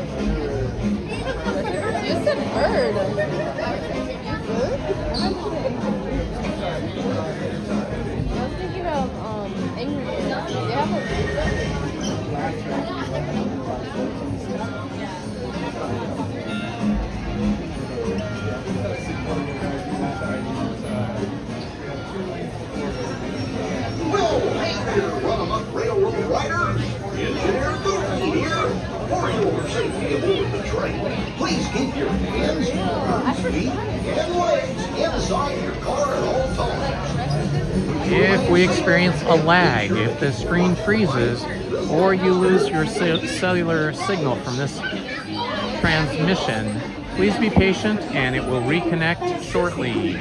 Mantengan sus manos, brazos, pies y piernas dentro de sus coches. Por favor, permanezcan sentados y vigilen a sus niños. Wow, we just got to skip a big part of the line because I was a party of one. That happens every once in a while.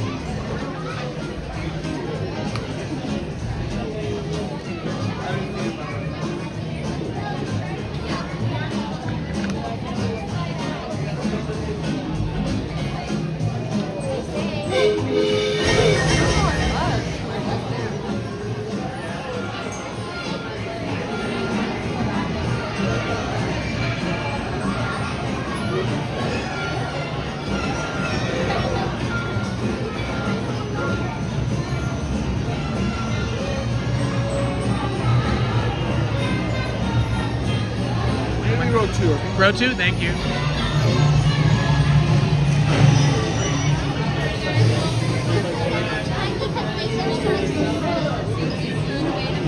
Diana, I have a wrist strap.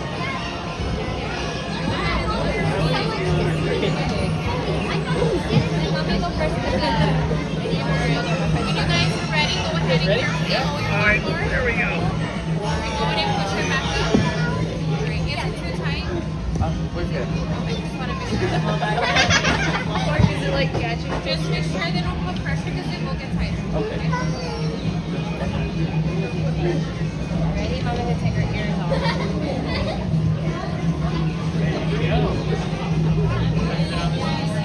It's so fun. Are you having a good time? You feel like you're in the cartoon.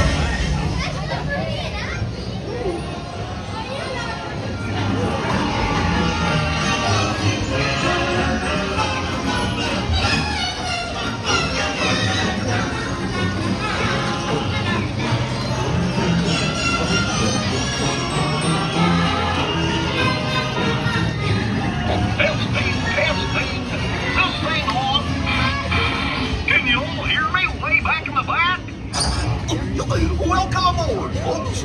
Ready for a relaxing ride around the park?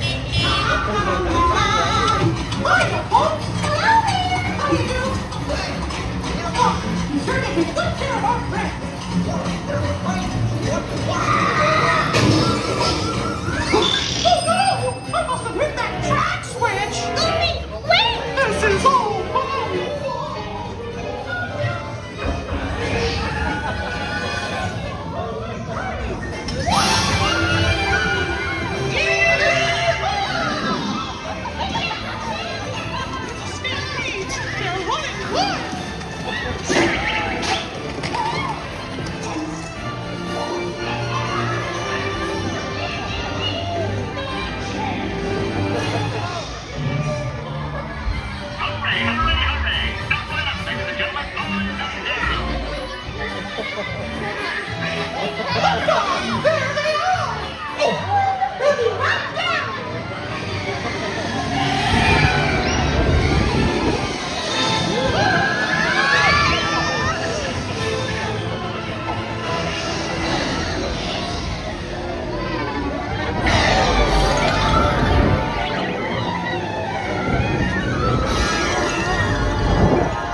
boy. We made it!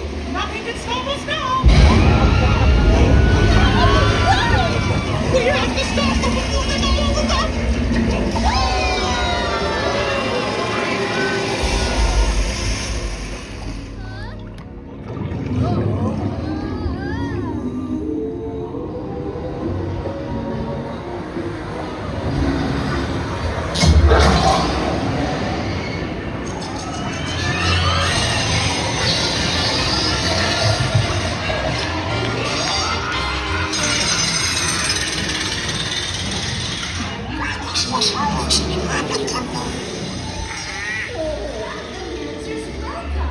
Come.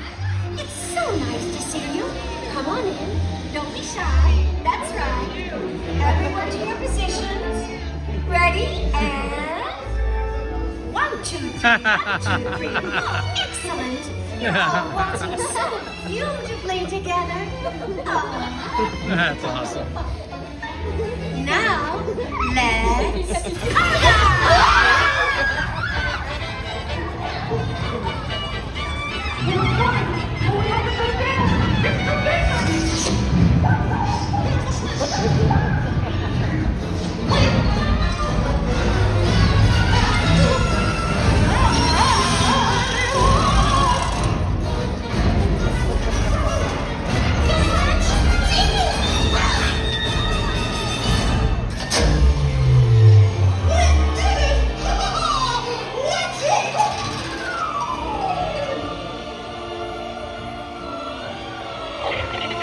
That's where I hit it all but gone.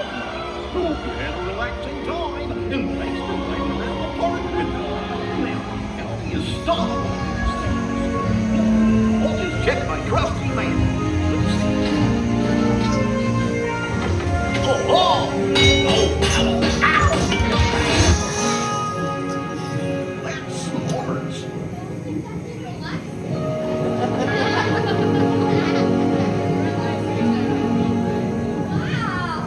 Yes, I'll just press all the buttons and see what happens. You don't have any other plans? Well, hey, picnickers! Told you nothing was gonna go wrong. Nothing can stop us now. Something can stop us. We're finally make it. We've had one crazy ride. Going with you on my side.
What's this lever do?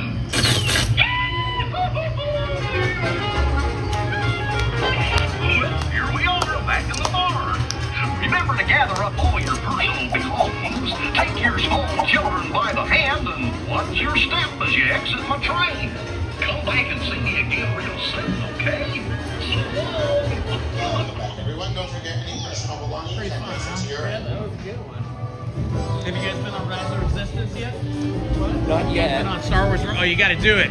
It's the best ride here. It's awesome.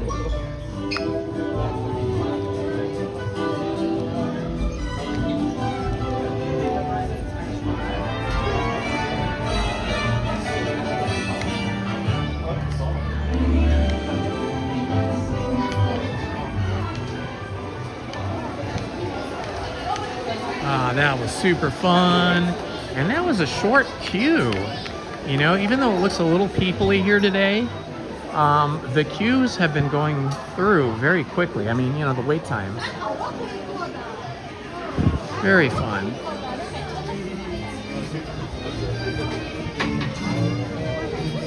Okay, I gotta set this down for a moment so I can put my wrist strap back in my backpack.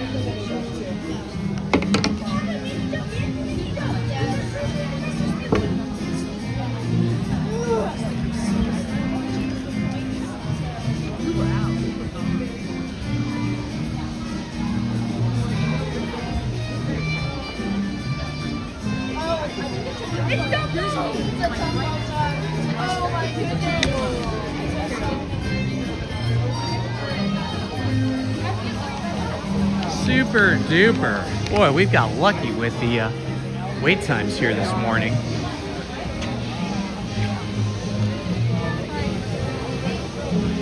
Let's take a look and see how long Roger Rabbit queue is.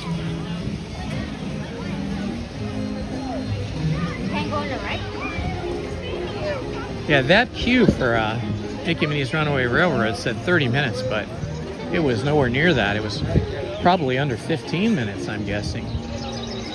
This also says 30 minutes.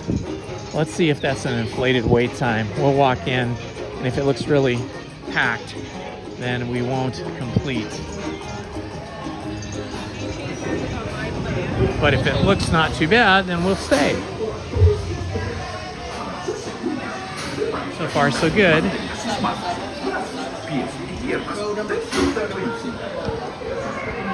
So far, it looks pretty empty. Let's see where we catch up to people. Okay, we have caught up to people. So this probably is going to be around 20 minutes, I'm going to guess.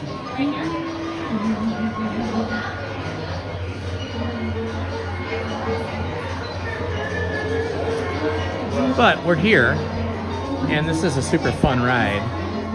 Very colorful, very actiony. Lots of good props here in the queue. So we're gonna hang here, and we're gonna do Roger Rabbit.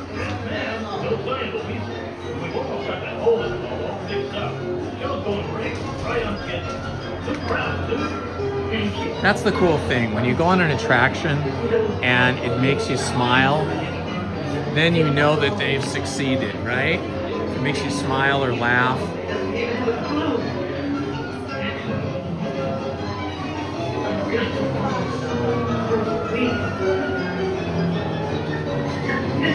Ah, thank you, Lucky Fan. I appreciate it. Well, it's all you guys too, you know. You guys giving me all the support and spreading the word of the channel. That has helped immensely, and I appreciate all of you who are subscribers, and all of you in the chat, and the Ninja Watchers.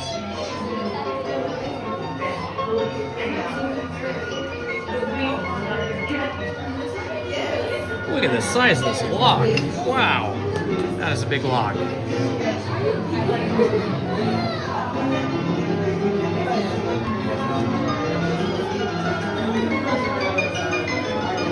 So 4 rides in under 2 hours. That's pretty good.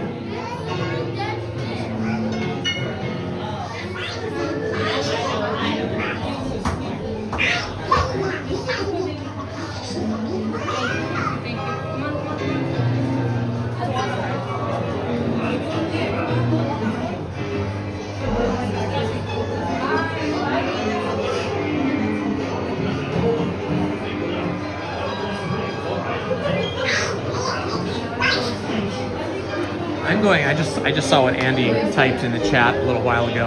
I am going with about 50 people in, I think it's September, we're going to go to the Hollywood Bowl to see an ABBA concert, like festival.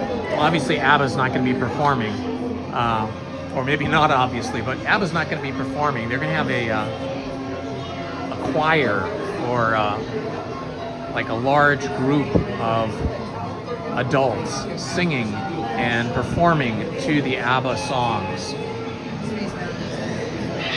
And that's going to be at the Hollywood Bowl. And a buddy of mine has organized it. And we're going to fill up like an entire bus, like with 50 people, that will take us there. We'll all experience the concert together. We'll all be seated together. And then we're all going to take the bus back. It should be awesome. It'll be a lot of singing and a lot of fun.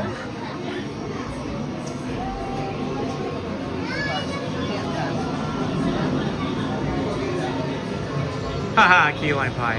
Haha, that's funny, Andy. Yeah, I'm not sure exactly what they've done to refurbish Roger Rabbit, but there is a couple of key things. First of all, Jessica Rabbit has now been covered up with a giant trench coat. And then second of all, Roger Rabbit the ride used to have well, still does, has a wheel in the middle, and you could spin the cars yourself. But it was kind of a wrist breaker to be able to spin those cars left and right. It was a little bit hard. So now since the renovation or the refurbishment, they have made the wheels that are in the ride cars inoperable. They just don't do anything. You can spin them, but they don't do anything. And what they've done is they've reorganized the ride so that the cars spin on their own left and right and spin around, so that it's kind of always pointing you at the thing you should be looking at. I prefer this new system because before it was sort of like the teacups where you got to spin it on a wheel and it's hard to spin it. And for me, being one-handed, because I'm holding the gimbal with the cell phone in the other hand, it was very difficult to control. So it's kind of better for me. Ari, Beach Bandits metal detecting. We'll see you in a little while. Thank you for stopping by.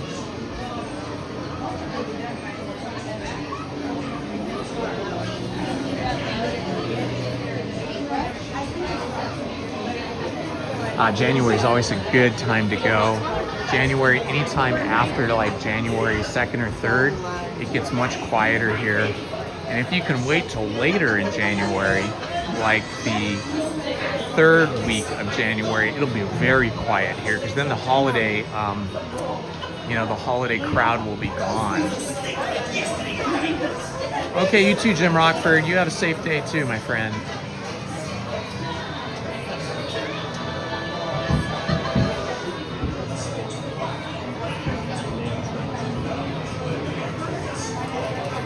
Yeah, well, one of the positive things that's happened since the pandemic back in 2020 is that the food has gotten significantly better here at Disneyland. Everywhere, whether you're going to the walk-up stands or the restaurants, the food has gotten better. The prices have gone up a little bit, but really they're kind of in line now with the prices that you would pay at any kind of fast food place like McDonald's or Jack in the Box or Burger King or Carl's or even Denny's. So it's actually kind of a better value now than it used to be. Better food. Prices are a little bit higher, but the prices of food in general have gotten higher. So it's actually kind of a bonus for us.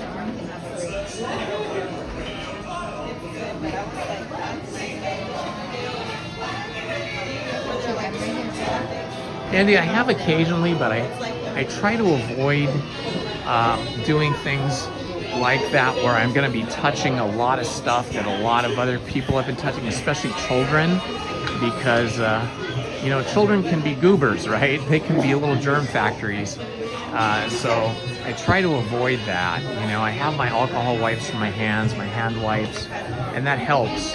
But invariably you end up touching your face or touching your nose or something, and that can spread germs to your face and then make you sick. And I hate being down and being sick, so I try to avoid those kind of things. I mean, we have to touch the safety bar, we have to pull that down, and a few other things, but yeah, I'm not one of those people that goes and touches everything and pulls and pushes everything.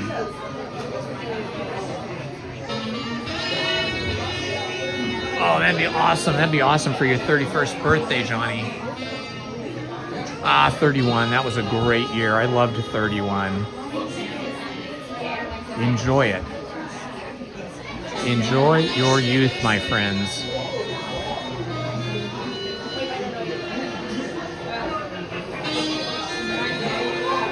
Andy, I don't remember the animation drawing place in here. Maybe it did, but I don't remember it. I know they have something like that over in Florida.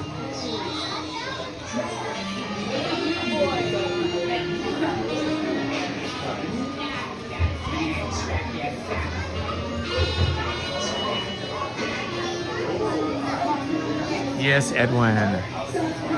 Lines were very good on Sunday. Lizzie and I were here just from 8 a.m. until noon. And yeah, we had a great time. Then we went home, rested up, and got ready for our evening gondola ride with our kids. Sundays are usually pretty good if you rope drop. Sundays from like rope drop till noon are usually pretty light, whether you're in Disneyland or California Adventure. We did California Adventure because we wanted to do Radiator Springs Racers, and it was very empty except for the giant line at rope drop for Radiator Springs Racers. But we got on it around 9:15. It was no problem.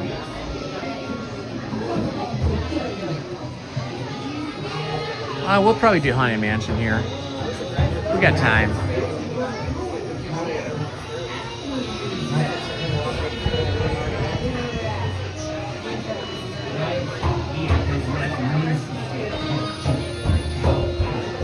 Yeah, I'm confused as well. I don't know why they made Jessica detective. Because she was a femme fatale, right? If you've ever watched the movie Roger Rabbit, which I highly recommend, it's excellent. It is a hybrid live-action animated film. So worth it. I've seen it dozens of times. The whole thing is that she's the femme fatale. You know, femme fatales are a character archetype within the film noir period of film genre. So if you're not familiar with what film noir is, think of films like The Maltese Falcon, The Big Sleep, the Big Clock, all those films starting in 1941 with The Maltese Falcon and ending about 1959. That was the period of film noir, which explored sort of like the dark underbelly of America. Instead of all the happy musicals that we had in the 1930s and 40s, film noir looked at... That's okay, no worries.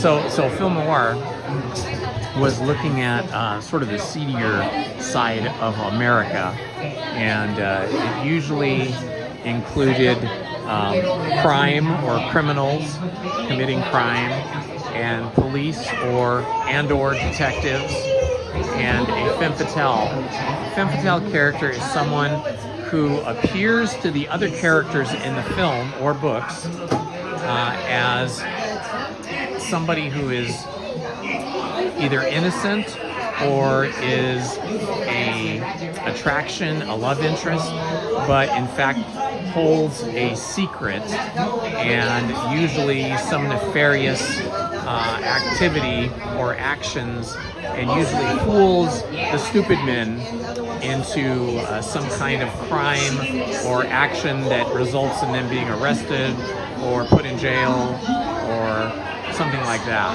Double Indemnity is probably the best film noir film if you want to see the best of the best. Fred McMurray stars in that film, and I highly recommend it. And that will give you the best example of a film noir that's, you know, sort of in the middle of the time period of film noir pictures. And then there's like neo-noir, which are films that were echoes of the film noir period, like a reimagining, a new type of film noir. And those occurred in the 1970s, beginning with like The Postman Always Rings Twice, which is actually a remake of the original one that was in black and white. But the 1970s version is much better. And then Chinatown with Jack Nicholson is one of the most excellent film noir films as well, with a lot of twists and turns. So those are neo-noir films.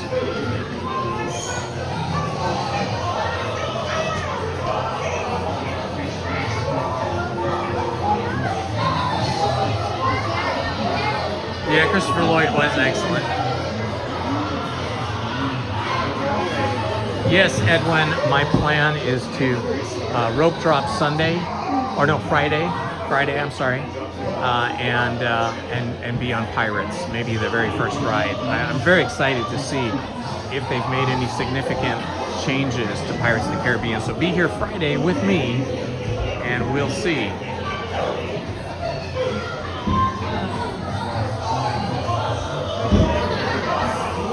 Oh, you're talking, oh yeah, Tapu is right. If you're talking about like the animation drawing, where they teach you how to draw, or any of the other animated things, there's a big building, the animation building in California Adventure. And that is also where they have Turtle Talk with Crush. Good call there, Tapui.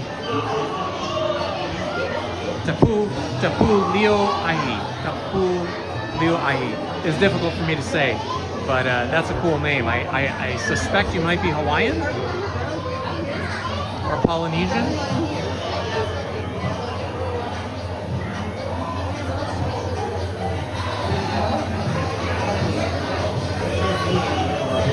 Steven, yes, I have started watching the Spider Noir series. I like the whole vibe of it. I'm not in love with it, but it's interesting. I like the fact that you can choose to watch it in black and white or in color. That is very cool to me.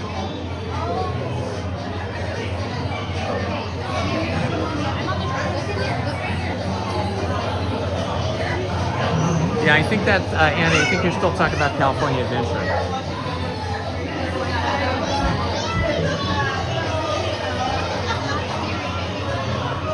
Oh yeah, Body Hurt with Kathleen Turner and John Hurt was excellent. That was another super excellent neo-noir film.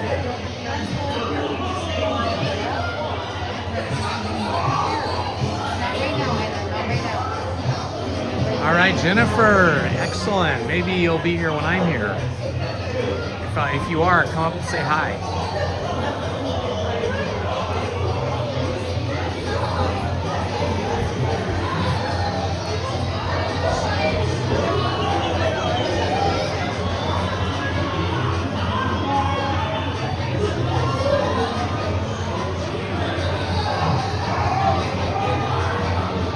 All right, Chris and Tara, awesome. Well, I should be here Friday, so I'll give you guys a preview if you're around. You'll be able to see me live stream Pirates of the Caribbean on Friday with Lizzie, hopefully. And then you guys will be here Saturday.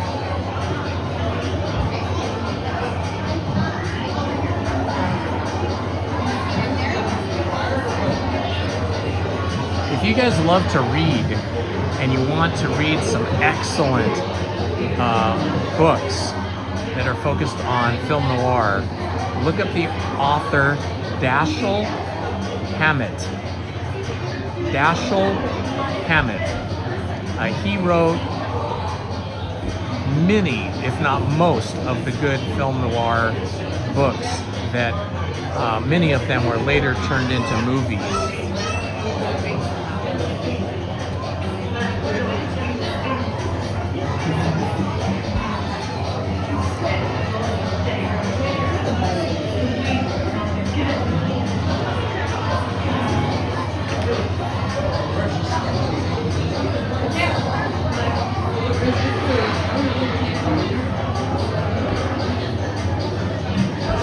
Ah, very, very good. You're Hispanic, but you vibe with the Hawaiian culture. That's cool. I can relate.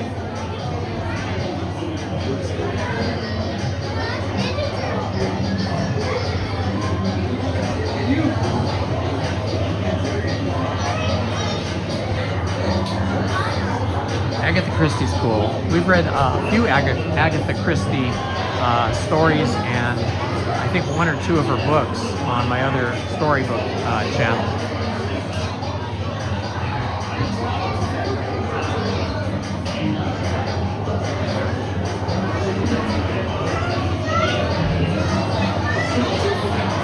Hey Wheels, it's likely that I will be here at Disneyland during one of those days, barring any kind of illness.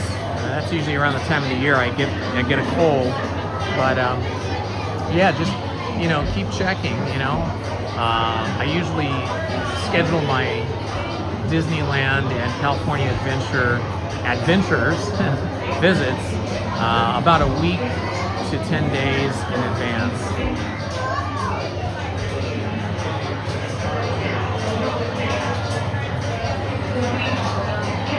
But yeah, I'd love to see you. I love meeting all the people that follow the channel whenever you guys come to Disneyland or California Adventure. I'm always happy to meet you.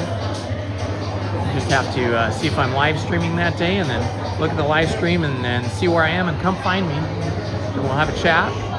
We'll do a selfie. Put you guys on the live stream. Say hi to everybody.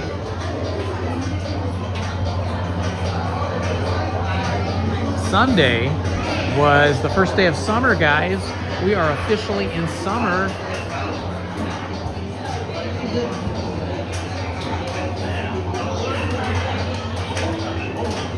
I've always loved summer throughout my entire life. It might be different if I lived on the East Coast. The East Coast is very humid and hot in the summer. I don't think I could handle it. I've been to New York and Florida in the summer, and the humidity and the heat just about killed me. I mean, literally, I felt dizzy and sick to my stomach and not well. Here, it's a little drier and still very, very hot, but a lot drier than it is back east.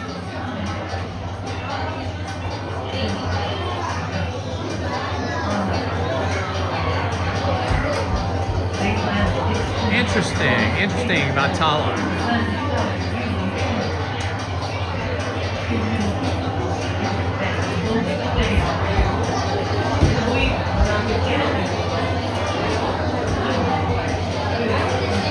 Hello, Angela. Yes, Steven created that Discord. I thought that was really kind and very supportive of Steven to do that.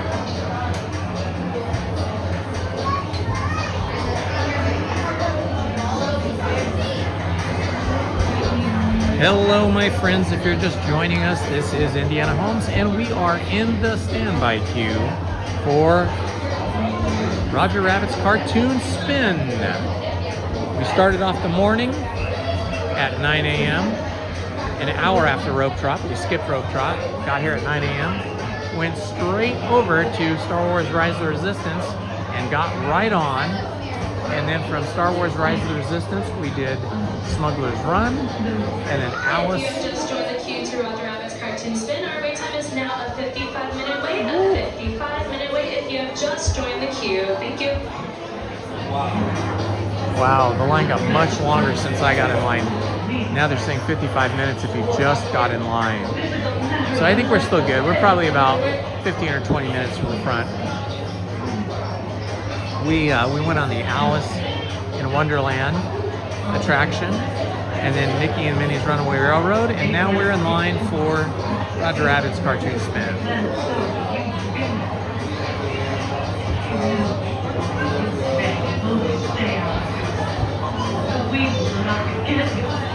Yeah, well, that's Jack Black's brand. Jack Black's brand is super, super silly and comical, so yeah, that's what you can always expect from him. It doesn't always work for every character, but that's just who he is. He's Mr. Goofy.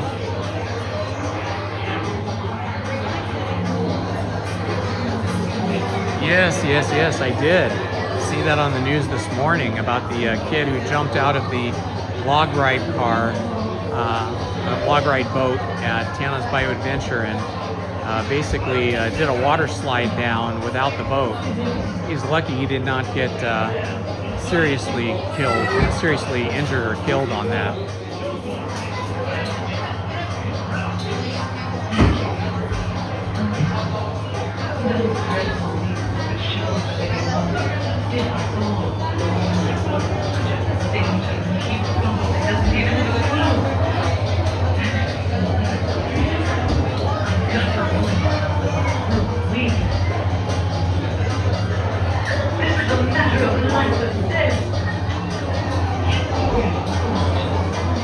Ah, Johnny, well, I'd be happy to meet you guys when you come to the park.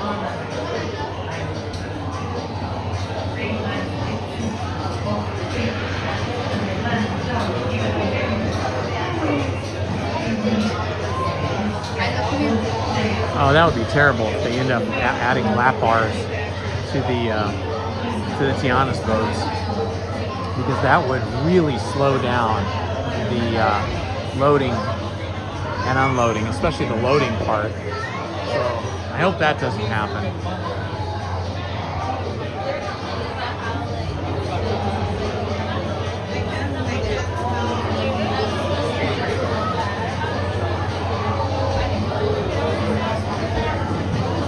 I think they could probably manage to install seatbelts on the current logs, but a lap bar, they would probably have to make in completely new boats, because I don't think there's any way they could install lap bars on the current log boats. But yeah, they could possibly do seatbelts.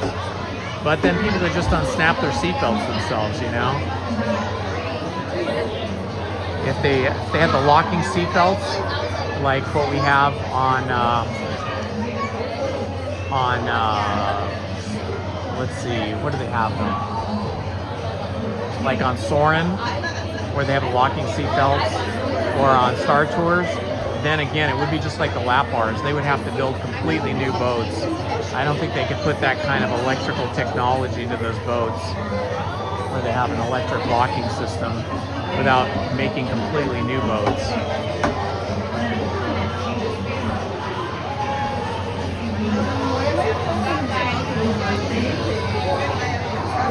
Yeah, that kid's just really fortunate he didn't end up killing himself on that ride. So I'm really happy that he's all right, or at least he's still alive. Put it that way.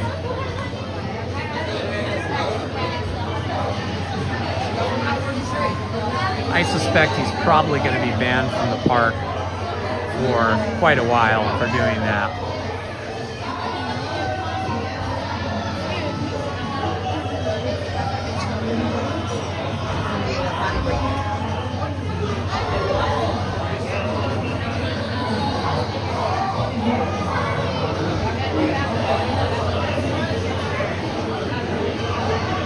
And you know, Andy, it's just like that in life.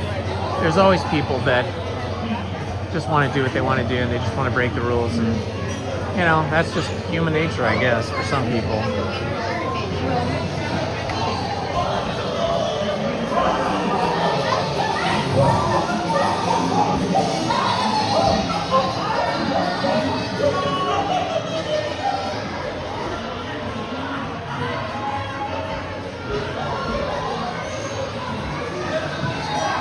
Yes, I will be at the park on Friday for the opening of Pirates of the Caribbean. I believe I'm going to rope drop it, so that should be super fun. If any of you guys are here on Friday, come find me. I think Lizzie's coming too.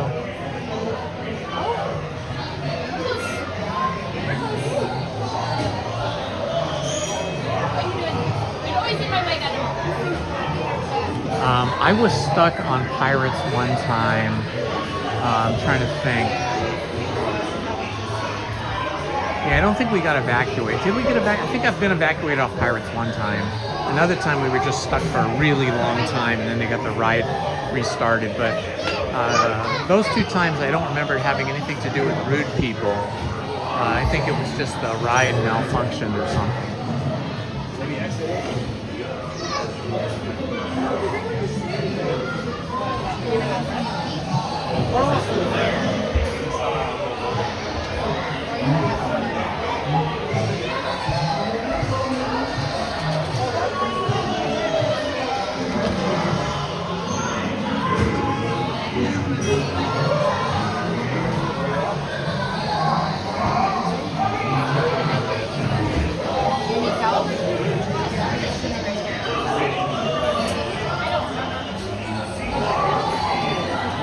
here so much that I don't remember everything.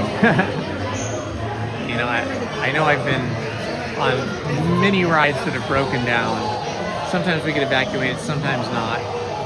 But I don't remember all those times. After a while, you forget them. It all kind of blurs together.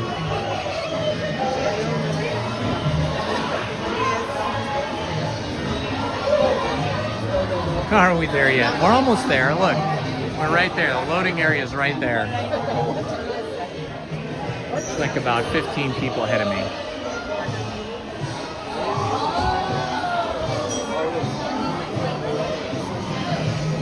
I'm not gonna sit down, but you can sit down. Yeah, fiddle. That is why I don't go on those attractions that go upside down. Here at Disneyland, I don't recall there being too many instances of a ride breaking down where anybody was stuck upside down. I don't think we have anything like that here, but that does happen over at Knott's Berry Farm. Yeah, there are some really intense roller coasters and scary rides that do break down a few times a year over at Knott's Berry Farm. People get stuck up in the air, sometimes upside down. I can only imagine what that would be like if you had to go to the bathroom or you're feeling ill. It'd be horrible. At Knott's Berry Farm, for some of those rides, they have to bring the fire department in with like giant, you know, cherry picker. I don't know what you call those things. They're like, you know, like big long arms with like a basket on them, and they have to pick the people off one at a time. So you could be up in one of those rides, hanging up in the air, upside down or right side up for like an hour or 2 hours until they get you off. Good morning, one and done. Happy Joy, welcome. Hello, Joanne C. Thank you for joining us today. Please consider liking and subscribing and turning on your notifications so you don't miss any of our live streams or other videos I post.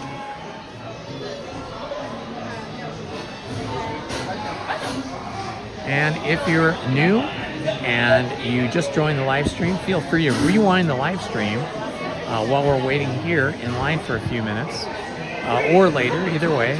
We started off the day with Star Wars Rise of the Resistance. We followed that up with Smugglers Run over in Galaxy's Edge.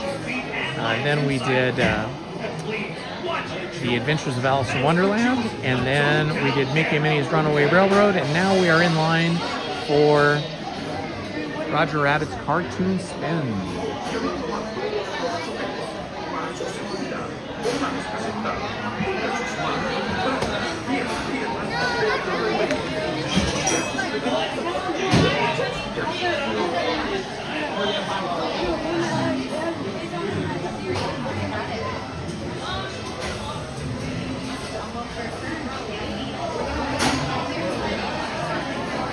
Well, you don't exactly walk the plank. On Pirates of the Caribbean, I think well, it depends on where the boat is, but usually on those floaty things like a Tiana's Bayou Adventure, they just have like a big long pole with a hook, and they have a place on the boat where they can hook it, and then they pull the boat right up to the edge of the waterway, and then you just step off, you know, and they have you hold the pole, or they might even give you their hand. But I haven't seen the plank thing, but it's possible, I suppose.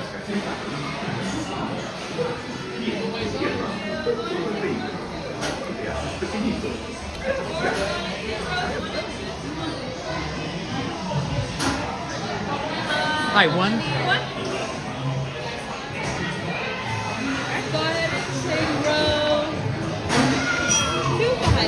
Row 2, thank you. All right, we're in row 2. Get ready for a very spinny ride. It'll be super colorful. It'll be spinning a lot.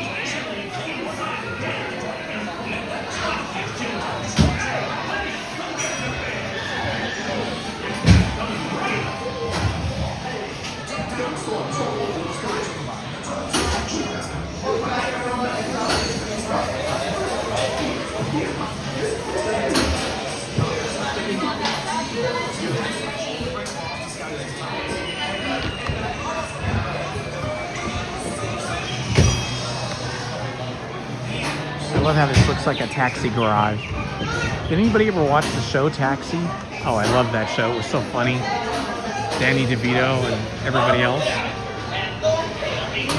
Okay, I won't be speaking once we get on the ride.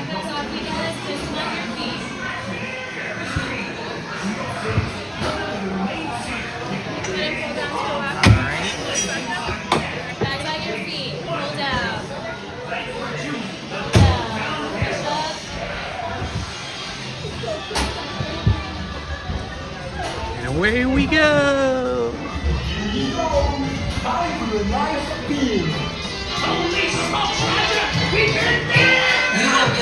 this sport with your dip, boys, whilst I truncate you.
Haha, that was awesome. That's what I'm thinking, but I don't feel like it.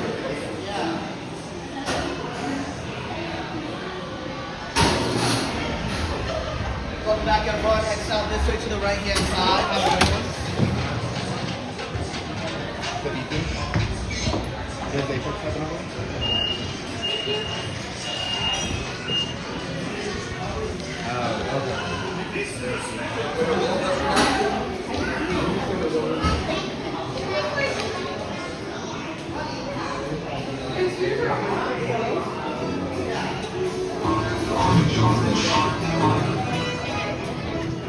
Well, so far we've been on a spaceship.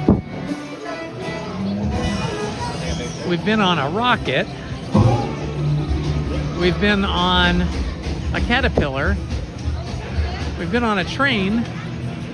And now we were in a cab car, a yellow cab.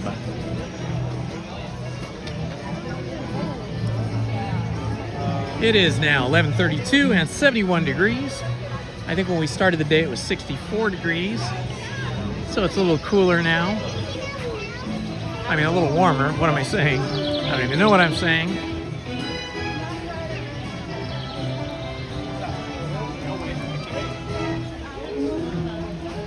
Thank you for the battery check. We're at 40%, so I'll probably find some place to have a little snack, a little breakfast snack, and we'll charge up while we're having a little snack. Thank you for reminding me, Steven. I appreciate it. Come on, baby. Let's go first.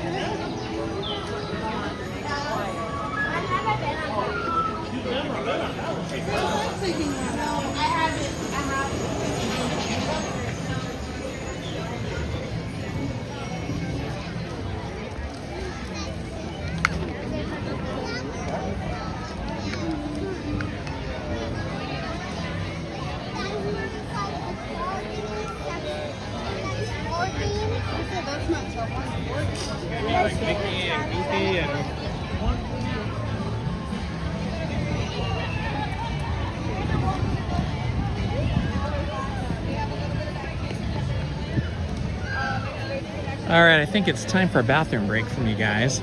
It's been 2.5 hours. So I am going to put a video on for you. And I'm gonna run to the bathroom. And then you can be entertained by the video, and I'll be right back.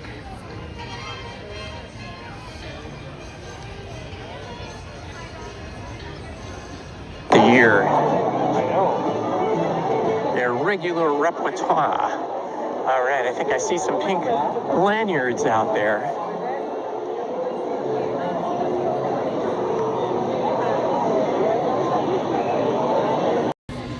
Can I have a single rider lanyard? I just need one. Thank you so much. Just make sure you're wearing it after the exit. Thank you. All right, we're on our way to Indiana Jones and the Temple of the Forbidden Eye. I have to take my hat off here to put this on.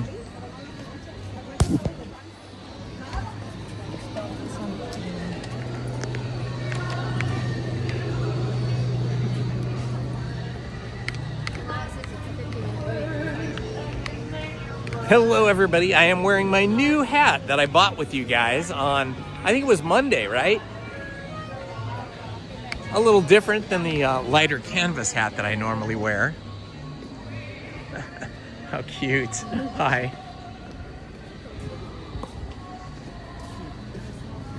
All right, the current wait time for this ride is 45 minutes, but looking at the lineup, it looked more like an hour. So we are going to cut a lot of time out by going single rider.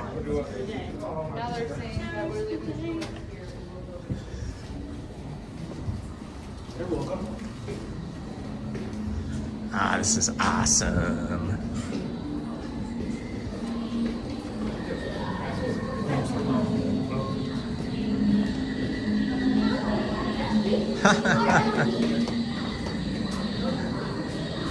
My mom was running after her little son, her little boy. It was pretty funny. He was just booking it out the exit, and she was trying to keep up with him without going into a full trot. Ah, thank you, thank you, thank you. The hat is actually a little bit big for me. It's touching, the brim is touching my ears. But I'm gonna see if I can find some foam to put in the headband and make it a little snug around the edges so it'll sit up a little higher. This is a size large, and the size medium was too tight. I could barely get it on my head. The size large is a little bit too large.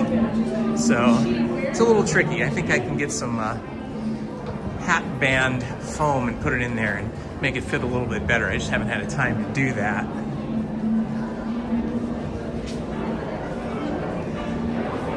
Hello.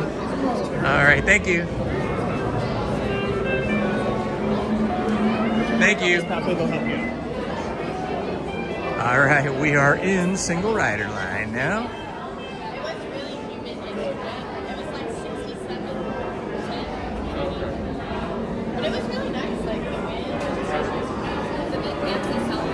Thank you to everybody that has subscribed to the new channel today. The channel Jones and Z, which is my daughter Willow and I. There we are. that's the first episode of us reviewing Hoppers, the movie, and The Bride.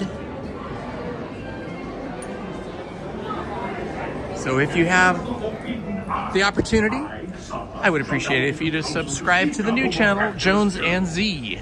Here in your transportation devices are ingenious pouches for safekeeping all earthly treasures when the journey becomes bumpy. And to keep you safe and sound, here are special belts attached into the seats. Simply pull it from the right, inserting it into the left, like so. You see the excellence of this invention? Your off-road journey is high speed and turbulent, going over rough and rugged terrain, and then suddenly you are turning sharply and dropping suddenly. It is unlike anything you have ever experienced, I assure you. Now, my friends, one final word of advice. Once you've entered the chamber of destiny, look not into the eyes of the idol. That would be dangerous. Very dangerous. Well, my friends, your moment is drawing near. Already I am envious of the wonders that await you. If you avoid Thank you, Andy. of Mara, that is. Thank you, Beach Bandit.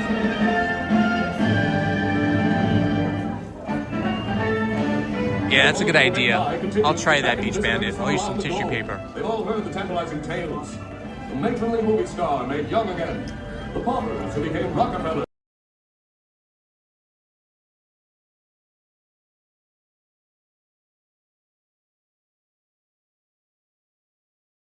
And we are back. All right, let's see. 11:39, that means the restaurants are now open. So I think it is time to go get a little breakfast. Well, by now it'd be brunch. Almost lunch. But I think, yeah, I think it's time to eat something.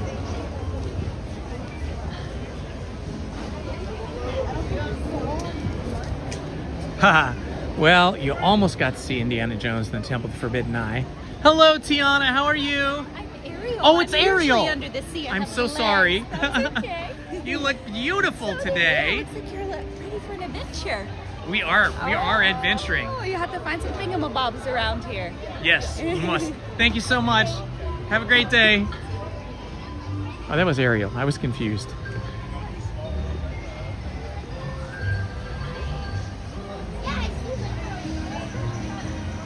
Yeah, we're going to get some food, and we are going to charge the battery. We're still at 40%, so we're good there.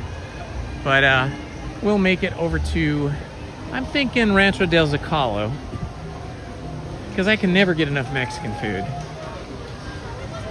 When Lizzie and I were here on Sunday, we were at California Adventure actually, and we went to, I forget what it's called exactly, Rancho Cucamonga or Cucamonga something.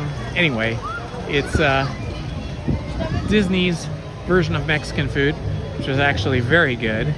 We had the birria tacos with street corn, and it doesn't get better than that. Boy, they were so good. They're always good.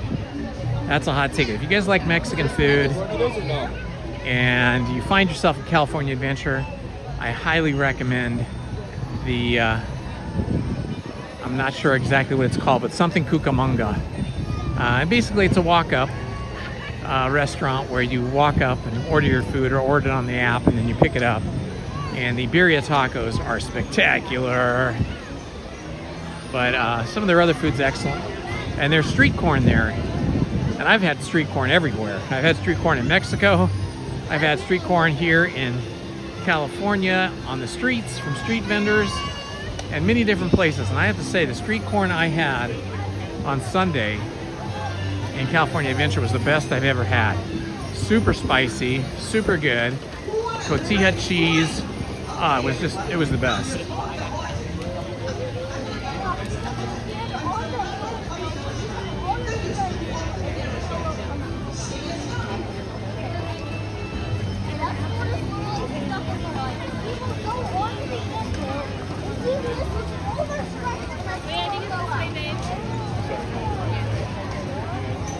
Yeah, I am guessing they're going to add some stuff to the Pirates of the Caribbean. At least that is my hope. You know, one thing that they haven't really done over there that we've seen them do in other attractions, such as the Alice in Wonderland, Adventures of Alice in Wonderland attraction in Fantasyland, as well as Snow White and just several other attractions. When they updated them, they put in projections to enhance the show. And the projections are animated projections. So I'm hoping that they add some projections and maybe even some animatronics to Pirates of the Caribbean. But I'm guessing that I'm guessing the projections are the easiest and least expensive thing to do. Let's see, what am I doing here? I am going the roundabout way. I should have went this way. This is the problem with walking and talking sometimes. Sometimes you walk and talk yourself in the wrong direction, and I just did that. So yeah, I'm hoping they'll add at least some projections and hopefully maybe some new animatronics to Pirates of the Caribbean. It's great. I mean, we love Pirates of the Caribbean. It's been the same since it opened pretty much. So I think it's due for some new tech, some new technology, some new extra added elements to the show. So we'll see when we ride it on Sunday. Okay, it's starting to heat up now. It's 71 degrees here, but it feels warmer. As soon as the clouds separate and the sun breaks through, that summer sun is not like the spring or winter sun. It is much more intense because of the angle of the sun, I guess.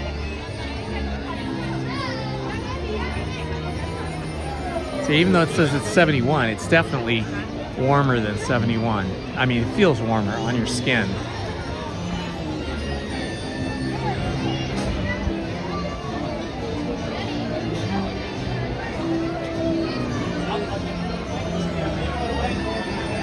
Oh, Andy, that is a good tip. I've heard about that. I've heard that they did dress one or two characters differently. We're gonna have to check that out.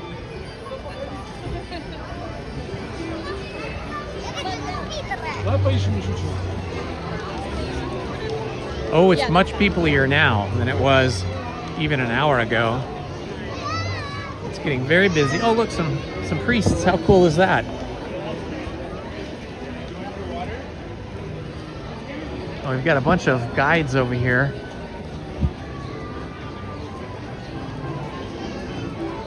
Here we go. This is the way I wanted to go. From Fantasyland through the archway. Through the archway into Frontierland, which is where we're going to find Rancho del Zagallo, and hopefully not too big of a line for food. We're going to go past Royal Hall over here on the right, which is where we go to meet the princesses, usually 3 or 4 of them. In fact, there's one out right now under the umbrella. Ooh, lots of ducks today. Happy duckies.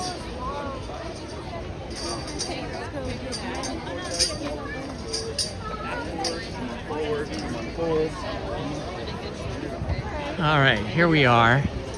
Royal Theater over here. This is called the Fantasy Fair, this area right here. Fantasy Fair, where we have the Royal Hall on the right, Royal Theater on the left. We have treasures straight ahead. We often see the Evil Queen up here. It's very cute here. The line was wrapped all the way around. So we've been here.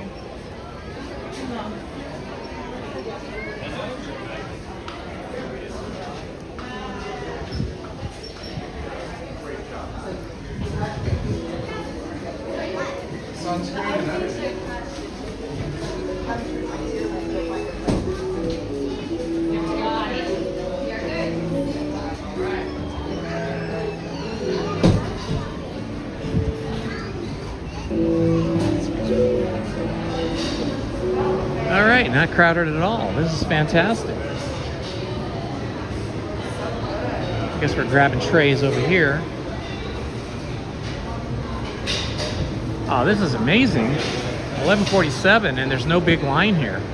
this restaurant, Rancho del Zocalo, like most of the restaurants, open at 11 a.m. unless it's a breakfast restaurant. Burrito? I always get a burrito. Hacienda salad, kale, romaine, mixed cilantro, avocado ranch. I think I'm gonna have avocado. I think we're gonna have a guacamole tonight. I think Lizzie's planning on making guacamole with beans and chips for us. Hi. So I'm probably gonna skip that. And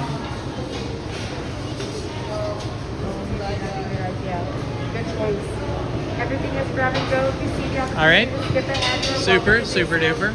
I think I want burrito. There you go.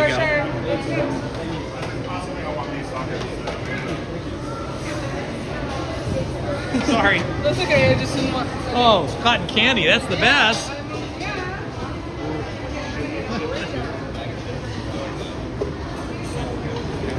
Okay, I think it's burrito time.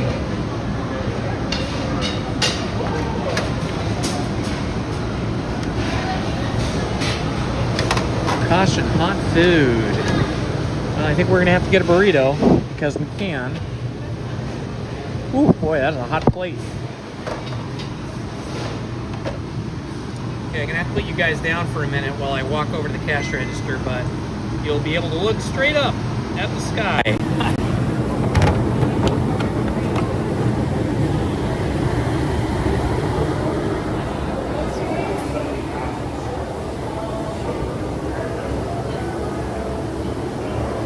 Are you open? Yes. Okay, great. How are you today? Fine. How about yourself? Excellent. I see.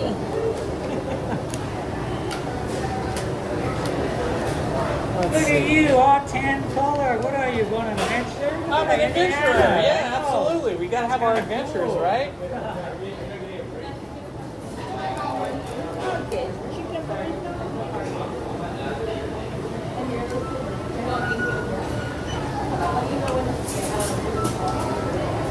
It's gonna be 11.90. Alrighty.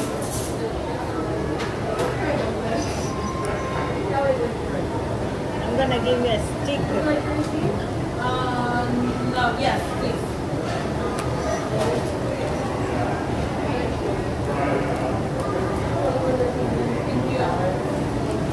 Try this. There we go.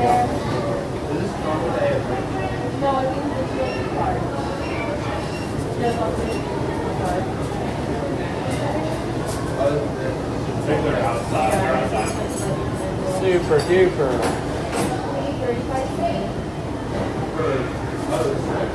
Thank you. Oh, I got a sticker. Nice. Thank you so much. Thank you. You too now.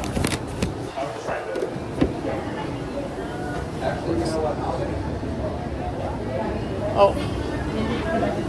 Yeah. Where do we get the forks and knives? Okay, thank you.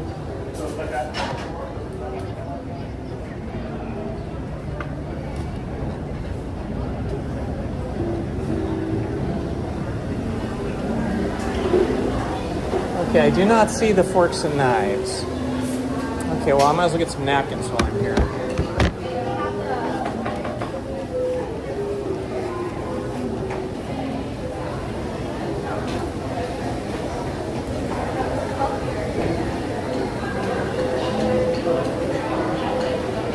Are you looking for silverware? Yeah. It's inside. Okay, thank you.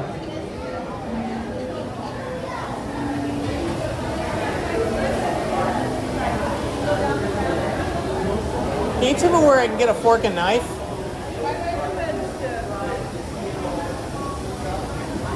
Ah.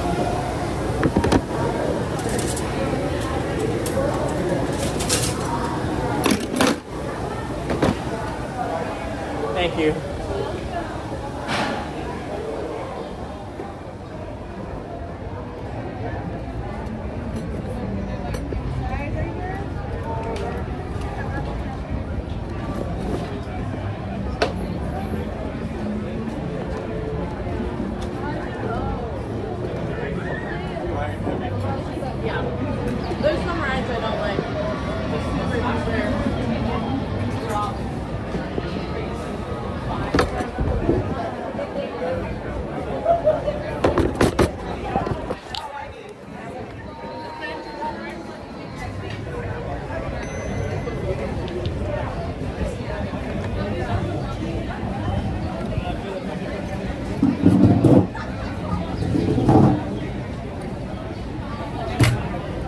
my Chippendale on today.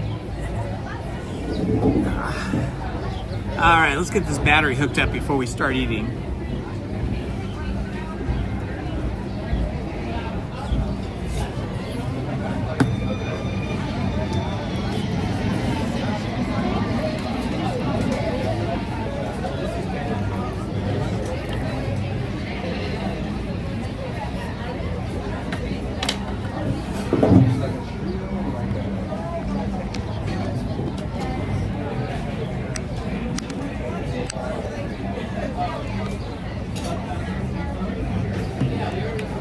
All right, charging up. All right. I think I might take this jacket off here.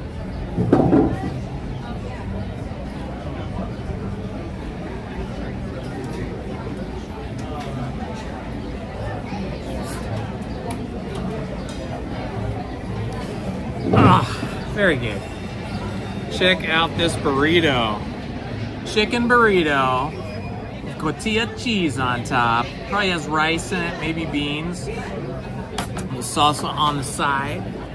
Let's see.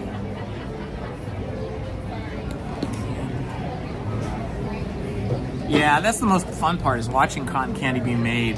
Eating it is not that great, except for maybe if you're a little kid.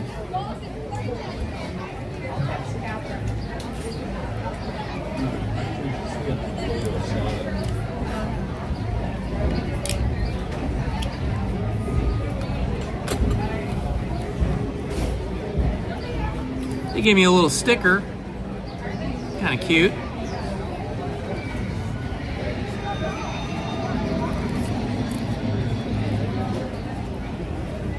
Ah, thank you. Yeah, Lizzie got me this shirt for my birthday. Because she knows that Chippendale are my favorite characters after Mickey and Minnie.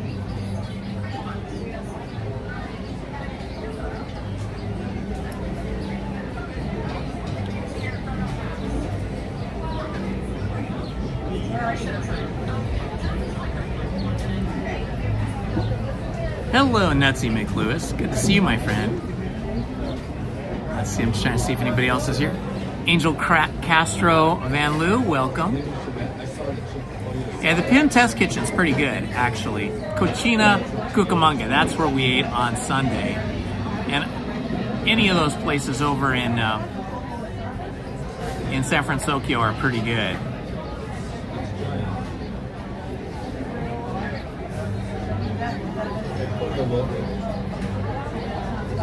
Okay, it's time to eat. I never get tired of burritos or tacos. My mom never made burritos, but she did make tacos and enchiladas a lot.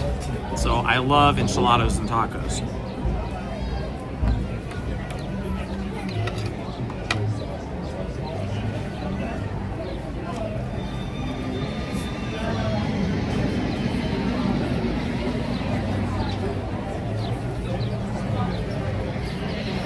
I think burritos are like an American invention.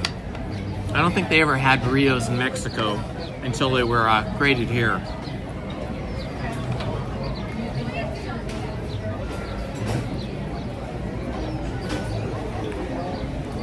Flour for flour tortillas was not a thing in Mexico. Corn was a thing. So corn tortillas, you make tacos, but not burritos.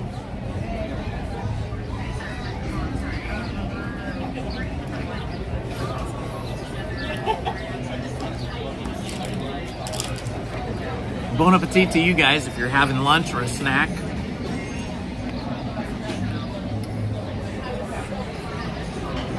Here's what the inside looks like.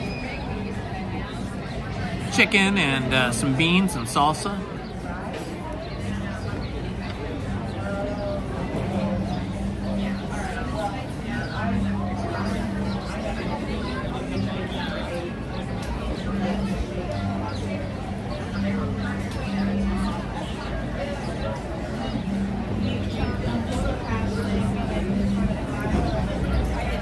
Chip. Chippendale.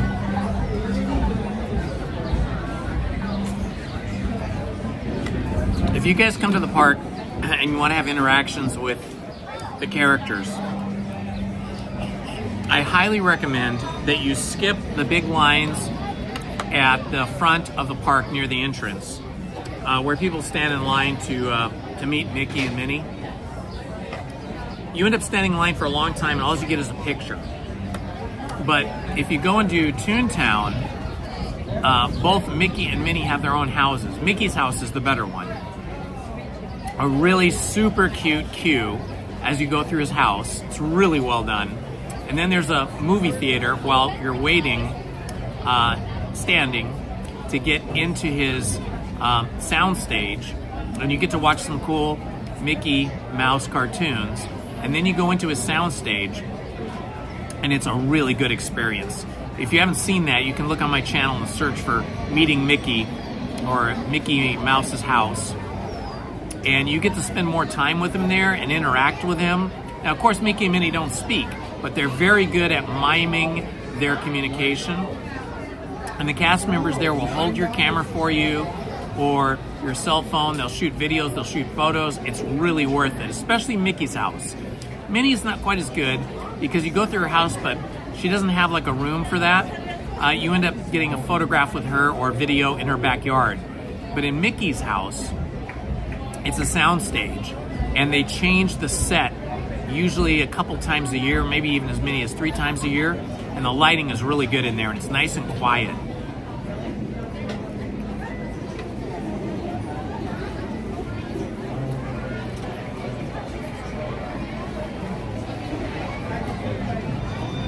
Thank you for subscribing, Jolly Pena 444, and welcome to the channel.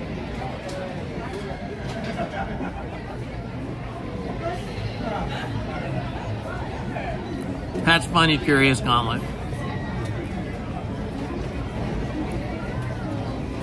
Yeah, growing up, my parents would take us to Mexican restaurants all the time. When I was really young, there was no burritos on the menu at all, ever. Later on, that sort of became a thing with the chimichanga and then the burrito. That's how old I am. Ancient. Yeah.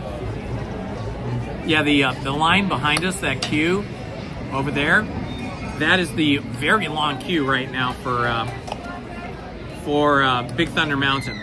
Big Thunder Mountain, usually you need to be on that before 11 o'clock or you end up in like an hour-long line.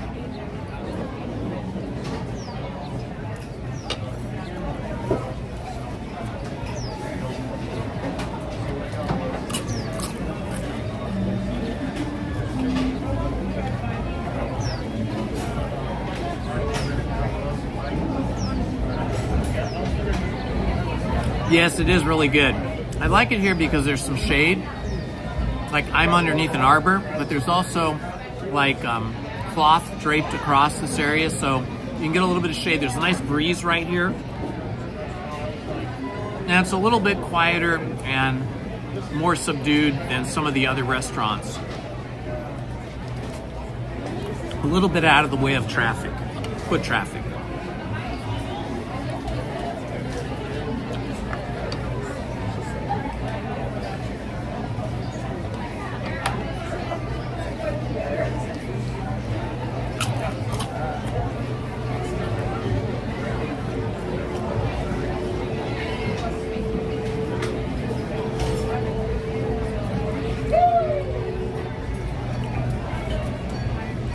Andy, are you talking about the animation drawings that you buy in the park, like by the animation artists, or which animation drawings are you speaking of?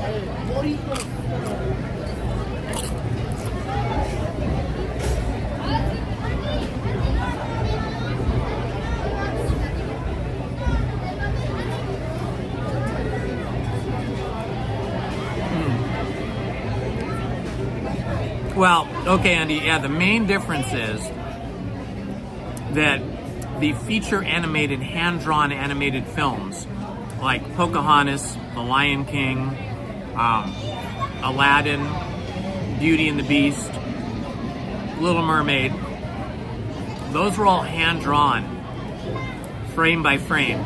That's what my wife Lizzie used to do.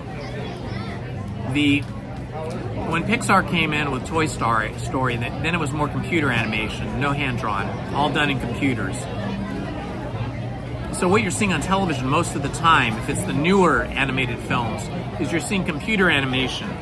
So it's significantly different. It doesn't have the same hand feel that a hand-drawn animator would do.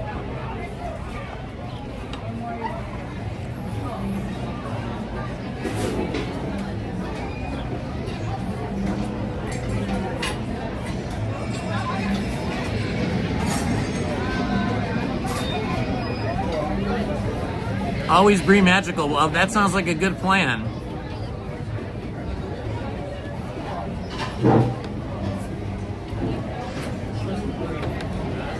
That's a good point. The two times you have very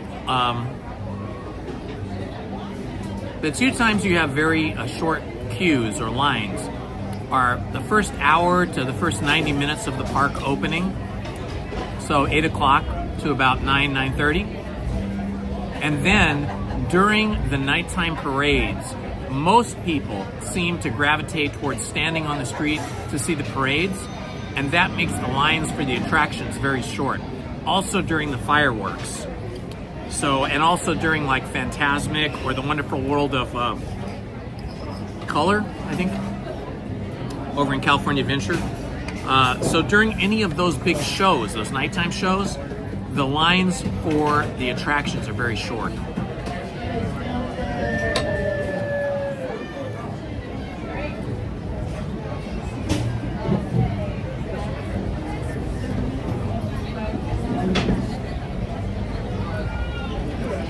And then the very last hour the park is open. So if the park is open till midnight, the last hour from 11 to 12 midnight is usually a great time to get on rides that had big lines, because there'll be really short lines at that time.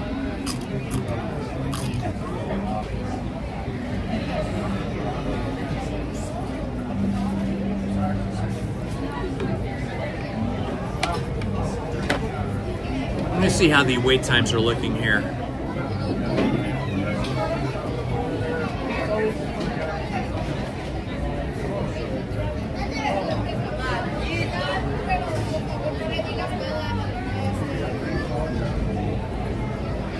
Haunted Mansion showing 45 minutes, so it's probably more like 35.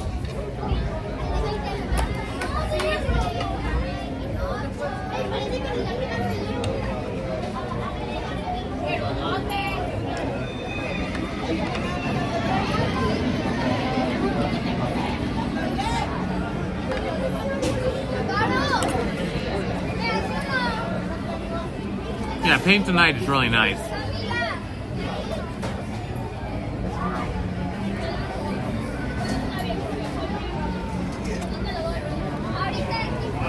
Well, one of the things you have to realize is any cartoon that's not a Disney cartoon, like Scooby-Doo or Charlie Brown, anything like that, that were cartoons that were not done by Disney animators themselves, were kind of second tier cartoons. So they would make financial shortcuts. So they might be animating, instead of like every 2 frames a new drawing, they might be doing like every 3 frames. So it doesn't look quite as smooth or quite as good. Also, there's probably less detail in the backgrounds, less secondary action, if any.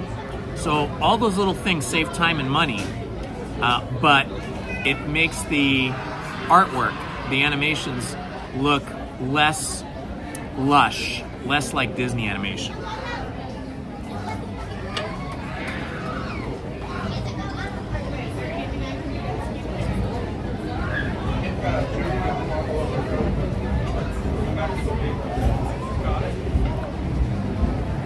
Hello, Redlands Redhead. Good to see you.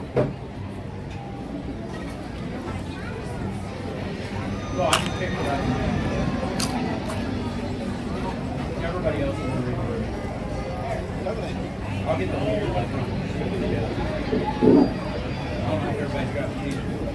Yeah, that kind of big head, small body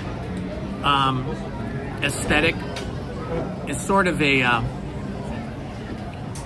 newer, late 20th century, early 21st century style. Call them lollipop characters, big giant heads and skinny bodies.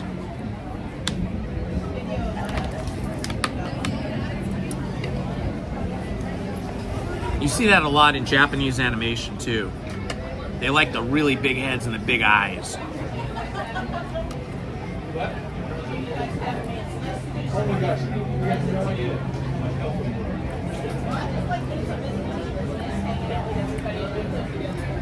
Okay, a regular Jeff, let me think on that for a moment.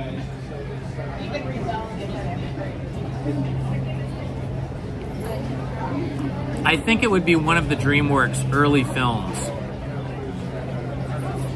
Probably like the one with the big green ogre. What was the name of those? There was a series of them.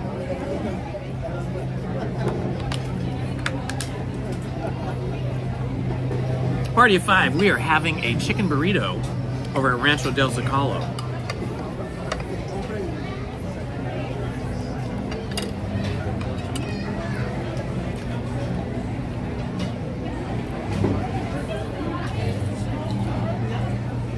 Shrek. Yes, that would probably be my favorite non-Disney. Especially the very first Shrek. I thought that was really super cute.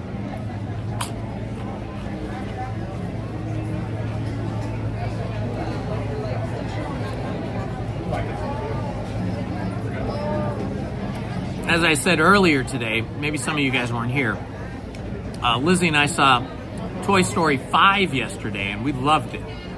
Really good. Shrek and Donkey. Attention, this bird station and storage train to be removed from this bird station to the intermediate position. Please stand clear of all yellow lines and that comes towards train gate.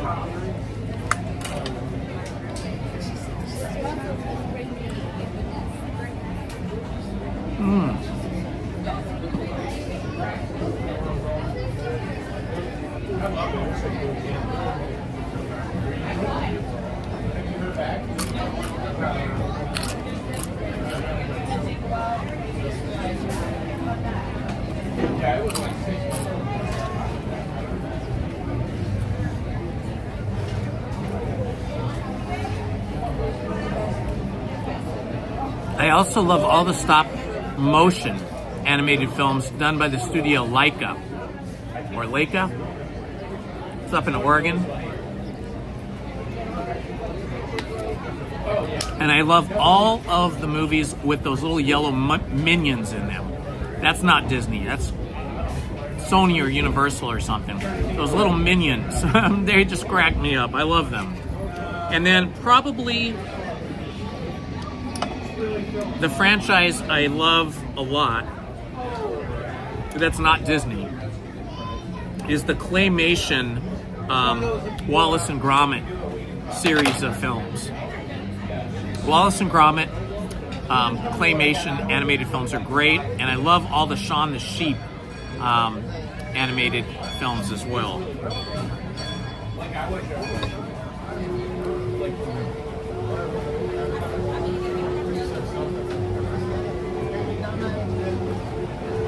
Despicable Me, those are the best.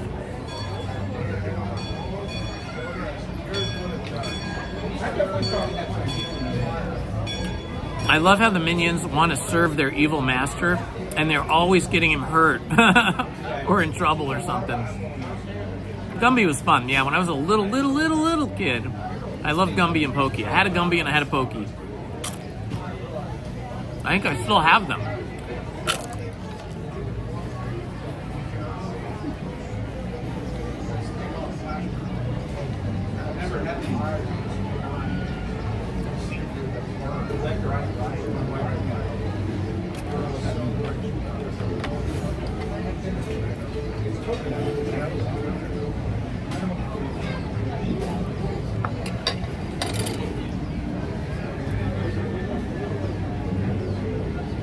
Chicken Run was excellent.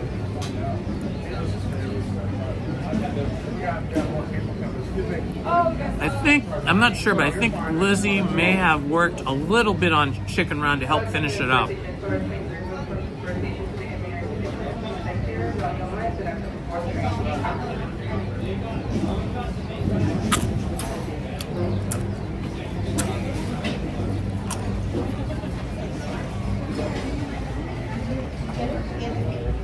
Well, maybe it was Chicken Little.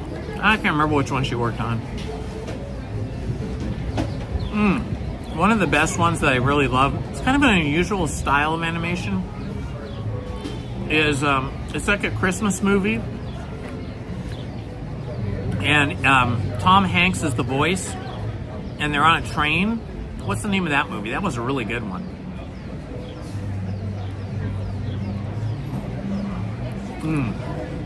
Chicken Run. Maybe she worked on Chicken Little, I don't know. There were some short films that Lizzie worked on, as well as the feature films. Like, for example, a film that's very hard to find because it only played at the beginning of a movie in the theaters, and then it was at the beginning of the DVD, or maybe the tape. And that was Mickey's Runaway Brain.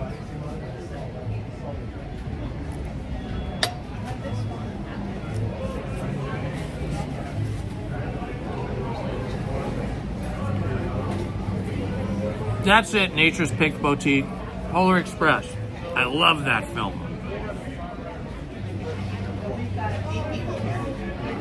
It's a true holiday classic.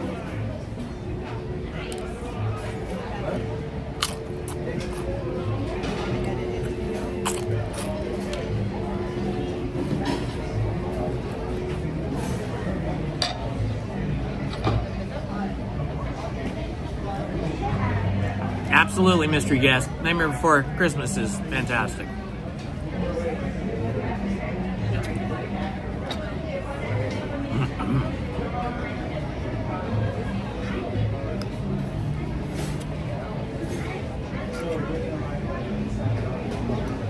This is a filling burrito, very filling.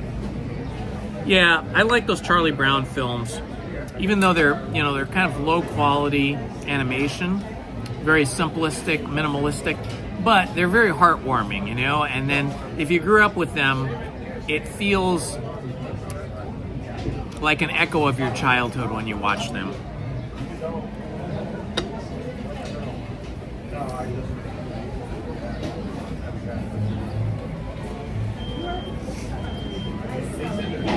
I did like Garfield.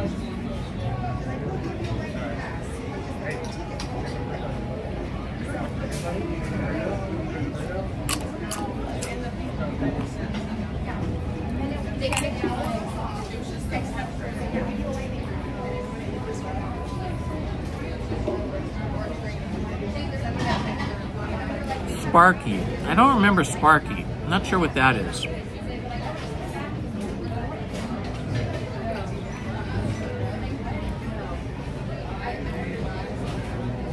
Hello, Roman 16 woman. Oh, that's cool. Oh, that is super cool.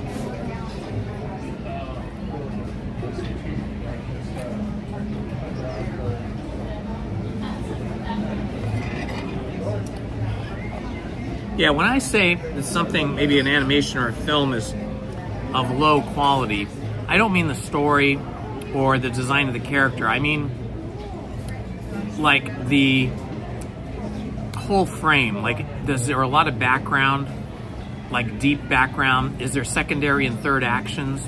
Or is it just simply a singular character acting and performing at a time?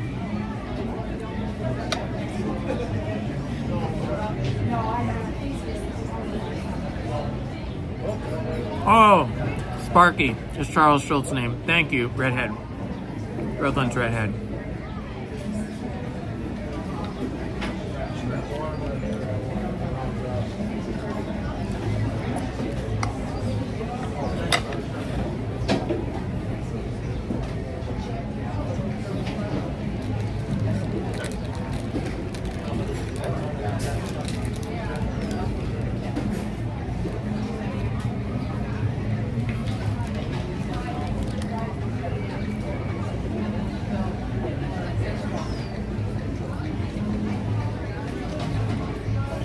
I don't know what happened to Big Thunder Mountain. It was not operational when I got here this morning.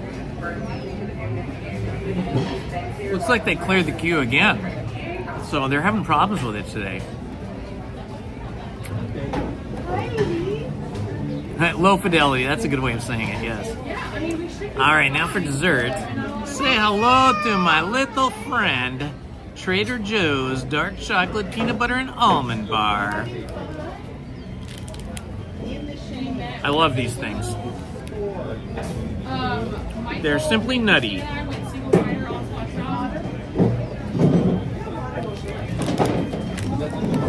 Yeah, it's really good. Tiana, it's flawless. Like you would not use it well. They took out the stereo part, which is great for me. It was just like, but I forgot about that like middle bit. That was high energy right there. Nom, nom.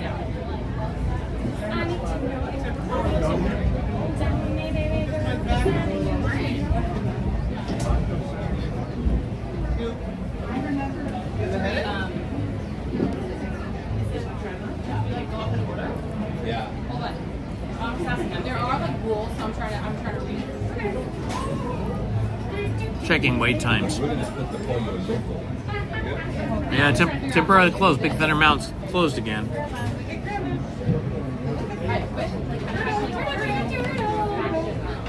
Some of them come with a pre-course meal. I don't think this one does. So that's great. Okay, whatever. There you go. But the other ways come with a prefix, so we have to look. Okay, we can go away. So whoever's hungry is go first.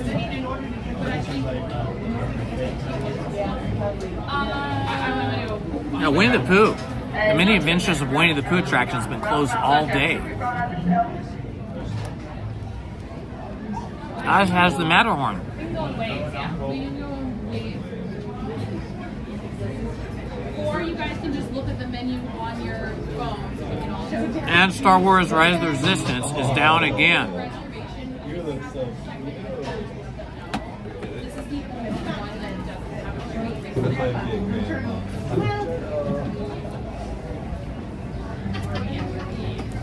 So the rides that are down right now are the same rides that were down when I arrived here this morning at 9 o'clock. Interesting, huh? Maybe somehow they're all connected electrically and there's some issue or software issue.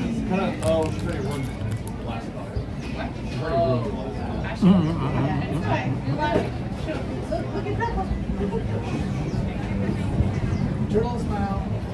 Turtle smile.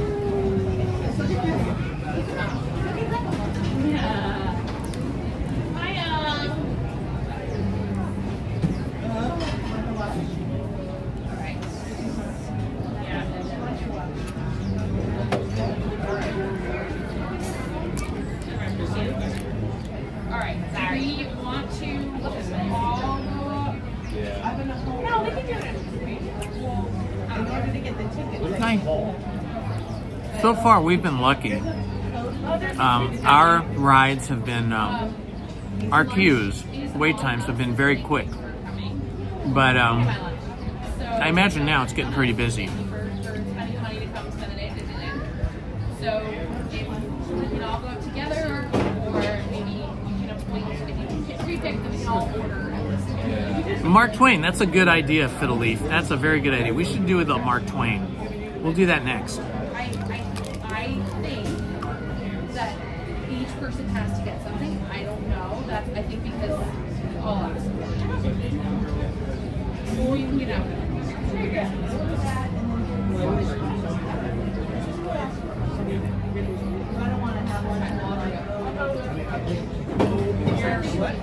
I go for Mark Twain. Whatever Dad gets. You need that Regina. You want your water? Mom, there's a refill. Yes, you don't have between you and I. It's a bird. Mom, there's a refill.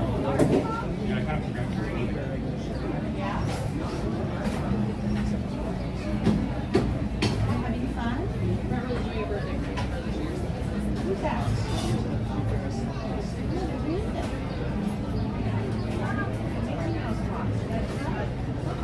All right, do we know if you want to come?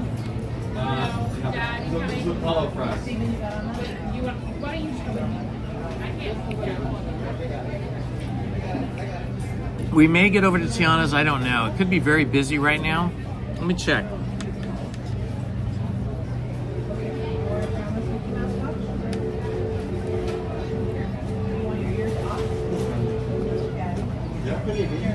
Oh yeah, Tiana's is 65 minutes right now, so we probably won't do that today. But if Lizzie comes with me on Friday, we'll do Tiana's for sure together.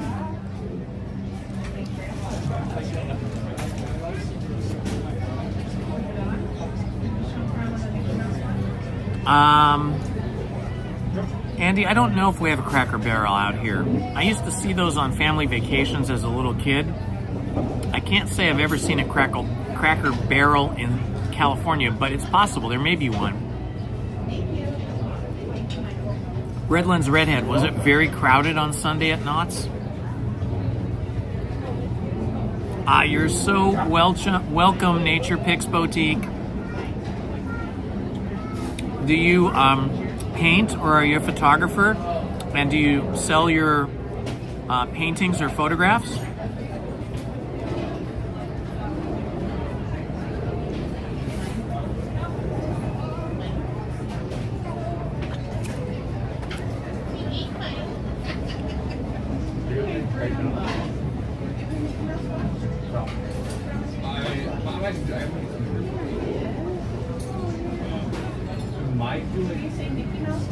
Bakersfield, okay.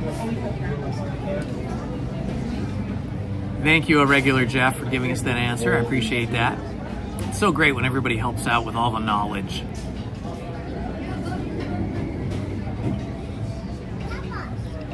Grandpa. I'm going to check to get her a nap at Runaway. And then we've done anything else.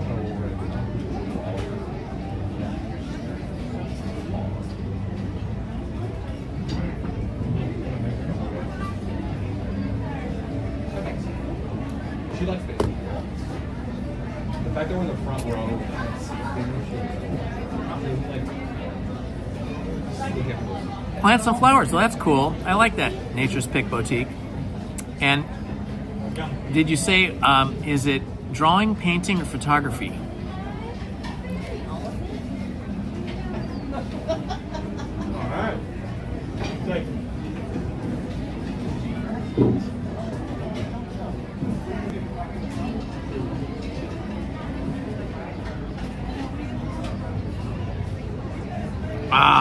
Kaylee Hendricks, you're gonna have so much fun.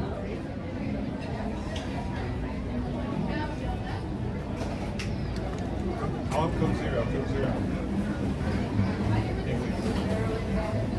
Yes. Can I come? No, he said no. Yeah, just bring it. It comes with it. Yeah, he said no. Okay, I think we're charged up enough. I could probably disconnect this battery.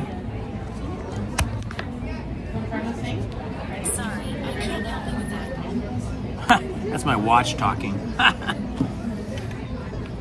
have no idea what it was talking about. Etsy, yeah.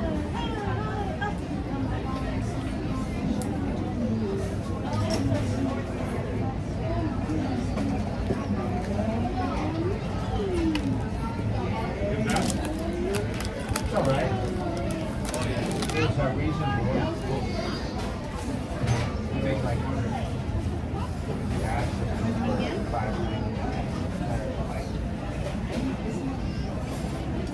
This will be fine.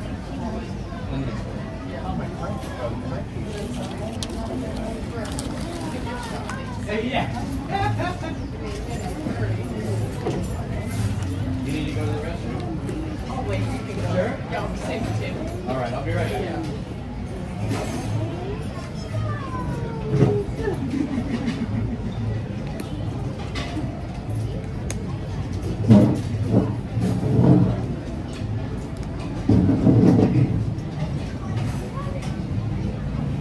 Okay, Andy, thanks for hanging out with us today. Thanks for your help in the chat as a moderator.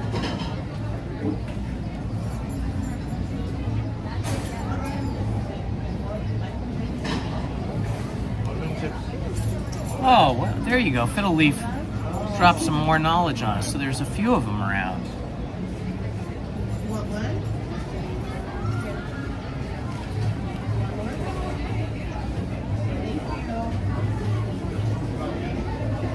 Thanks, Party of Five. Lizzie gave it to me for my birthday.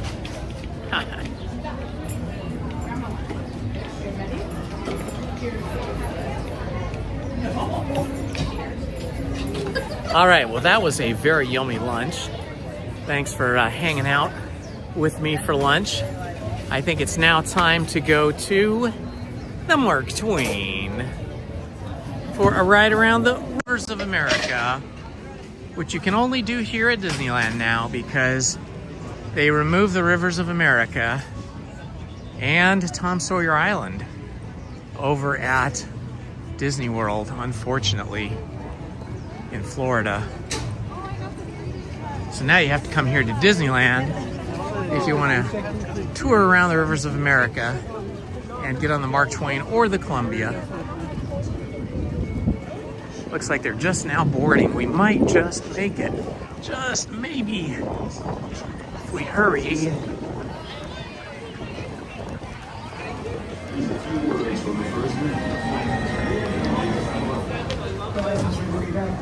We just made it.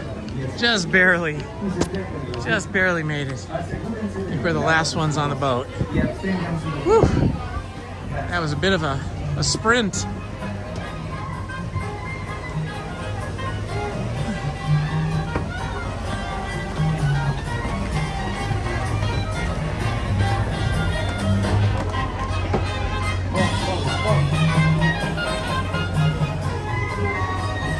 Woo-wee.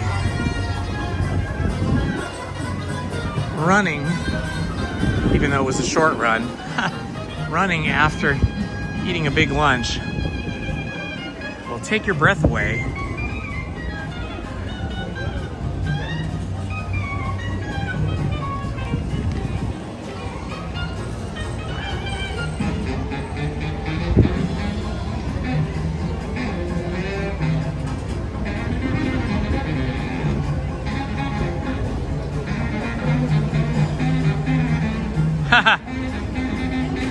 It wasn't a full-on run, but a little bit of a trot.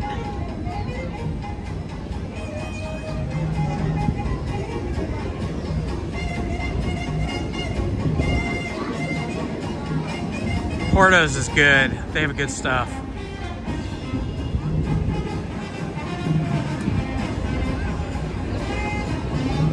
Should be starting out momentarily.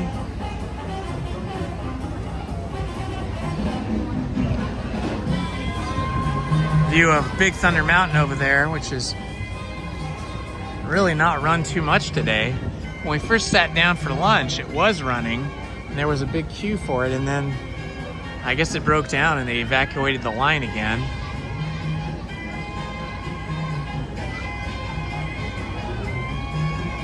So far, the Golden Horseshoe, I think the only time that I saw karaoke listed was at a evening extra ticketed thing. I think it was like Sweethearts Night, which you had to pay extra for. It was a nighttime event after the park closes. I think they had karaoke then. Other than that, I haven't seen anything about karaoke, so maybe they're just doing it at the nighttime events.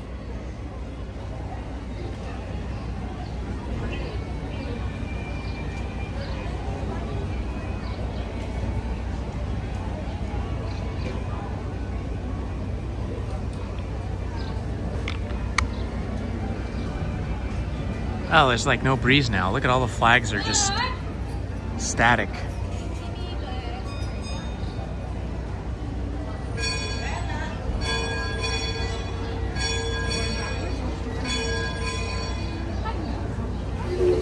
Oh yeah, Lizzie and I may finish our scavenger hunt on Friday if she comes with me on Friday. She wants to come on Friday. It just depends.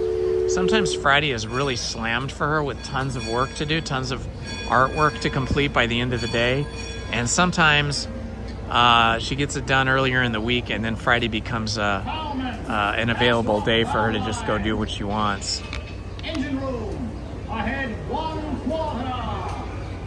Shelby, my oldest daughter, and I did a really cool thing on Saturday. We went to the new David Geffen art galleries. David Geffen art galleries at the Los Angeles County Museum of Art. It is huge.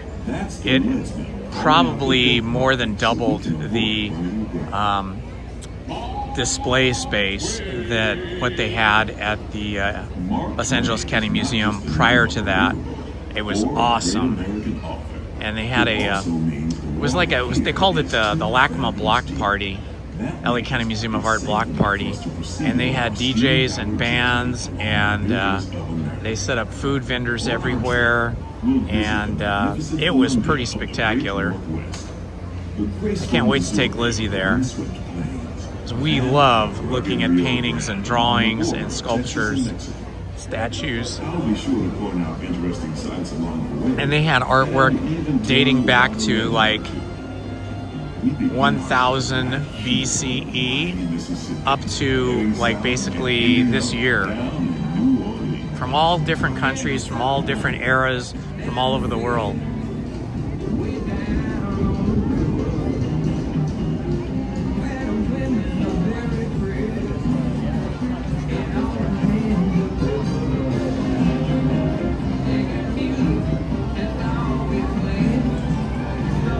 Oh, you don't win anything for the scavenger hunt. They just stamp your little book, and then I think at the end they give you a sticker. It's just fun to do. It's like puzzles. We thought it was going to be really easy, like for little kids. It was hard. It took Lizzie and I, both of our brains, to find all of the places in the scavenger hunt and solve all the puzzles, but we're only about halfway through. We have to go back and finish the other half of the book. New Orleans is rich in history, music, good food. I don't think it was fake news, Andy, because it was on the actual news channels today, on all the different TV channels.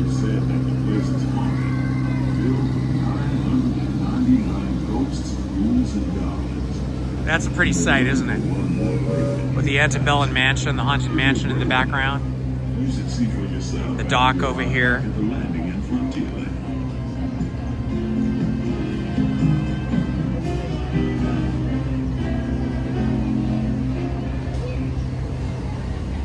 We're now passing Fowler's Harbor. This is home port for the three-masted windjammer, the Columbia, the first American ship to circumnavigate the globe. Here's a bit of history for you. The Columbia set sail from Boston Harbor in 1787. She rounded Cape Horn and became the first American ship to carry the Stars and Stripes. People say all kinds of silly stuff. You never know. All right, let's watch some people getting soaked here. This is the curve right after they've dropped from the big drop. Built on an old salt dome and home to Tiana's Bayou Adventure. From here, you might spot guests making quite a splash at Princess Tiana's party. Head on over when you get the chance. You're almost there.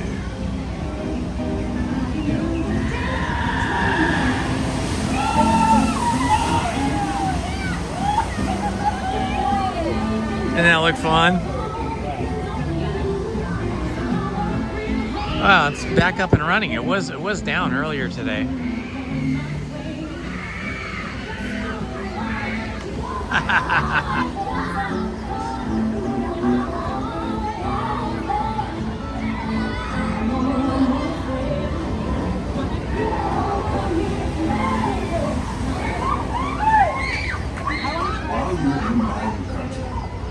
Want to grab a paddle and try your hand at the Explorer canoe. You can work up a real good sweat rowing one of those around the river. Me, I'll take the comfort of the Mark Twain riverboat any day. Yeah, there's the giant line for Tiana's Bayou Adventure. 65 minutes right now. There's the Tiana's Bayou Adventure mountain there.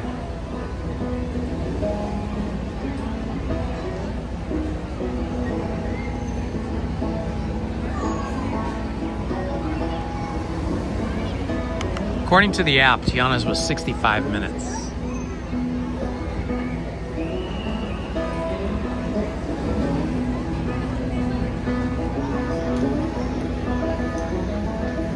I don't know, maybe. See, if it's 65 minutes for for standby, that means it's probably about 30 to 35 minutes for single riders. So I don't know. I might rather do that on Friday with Lizzie.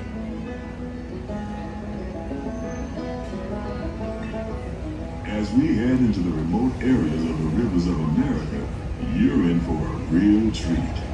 Oh, that'll be awesome, yeah. Holiday time's a great time to come here with your family. You're gonna have so much fun. The majestic trees, the stunning rock formations, the cascading waterfalls, the moose, deer, and elk along the banks. It's all so magnificent and so peaceful.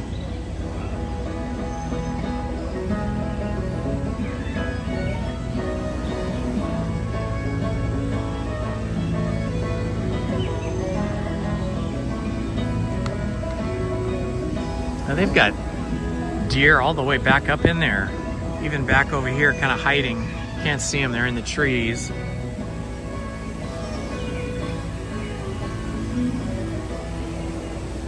Off to the side of the river is an Indian chief, and I do believe he's giving us a sign of peace.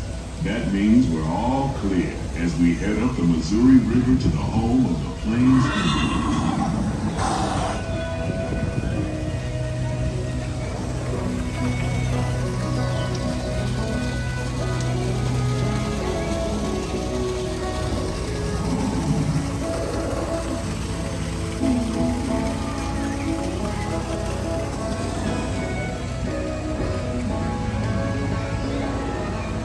This is so pretty. I just love this view.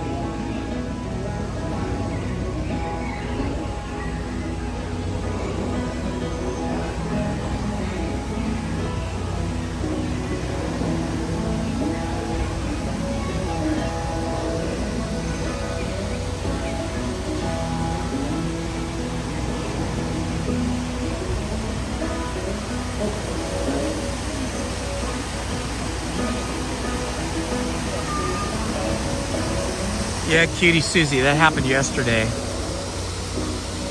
The kid jumped out of the Tiana's Bayou Adventure boat and slid down the water drop and ended up in the hospital. Okay, everybody, look straight ahead here. I'm gonna zoom in. This is a hidden Mickey under the bridge. You see it right there in the middle of the screen? See his two ears? Hidden Mickey. It's like a hidden Mickey cave. He's telling the tale of how a woodpecker taught young tribesmen to take a hollowed out wood and turn it into the most glamorous musical instruments in the field. It's a legend the Lakota passed down generation to generation.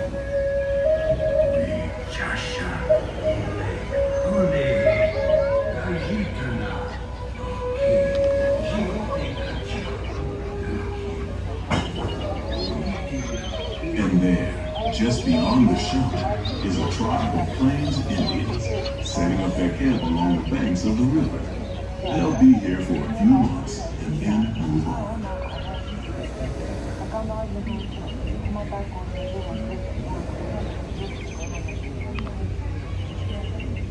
This is the remnants of the old railroad that they had here before Big Thunder Mountain went in. It was an old mine road, a mine train. I don't remember ever going on it though. I think it may have been closed maybe in the 1970s or maybe by 1980. I don't know. I just don't remember this. But these are the remnants of it. It was a mine train, mine-themed train, like mining. It was Disneyland.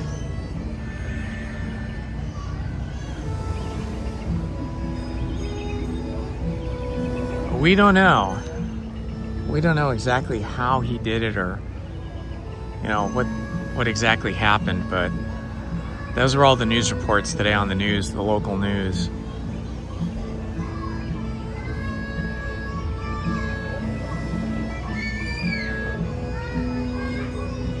Not a smart thing to do.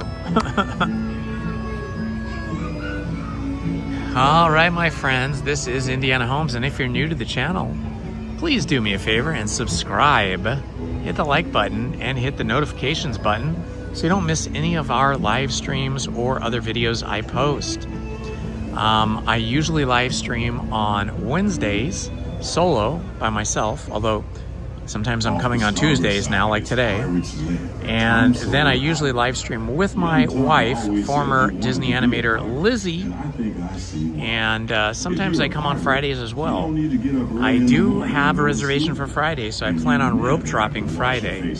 So please join me again on Friday, and then join me on Sunday with Lizzie. At least that's what Tom Sawyer thought.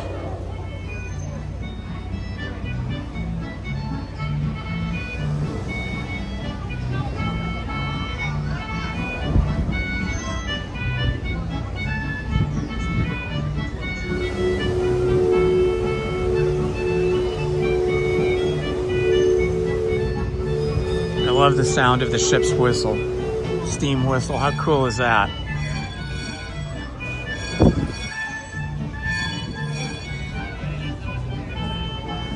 We will be doing Grizzly River Run and probably rope dropping it, or maybe lightning laning it, but we're gonna wait until it gets really hot.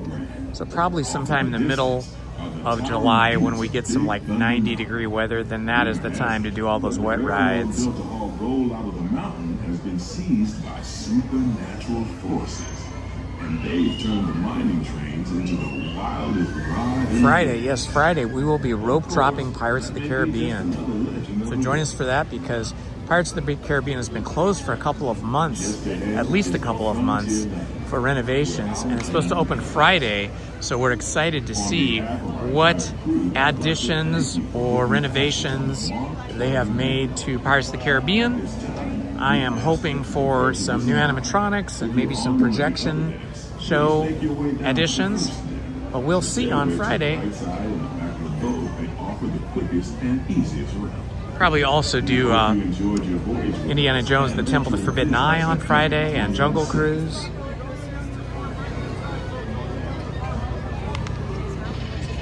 Engine room. Approach ready at 1/4 steam. And the bow line. All passengers, stand by to go ashore. Wow. I wonder what happened to that guy at NASCAR. I wonder if they booted him out. Yeah. The Bear Jamboree, that was a really cool attraction.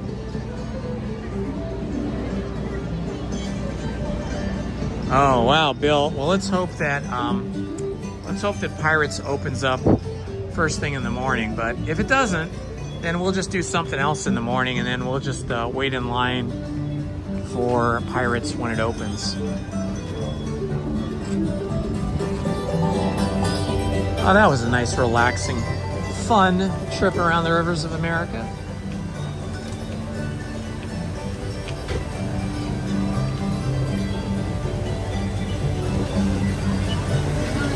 Excuse me.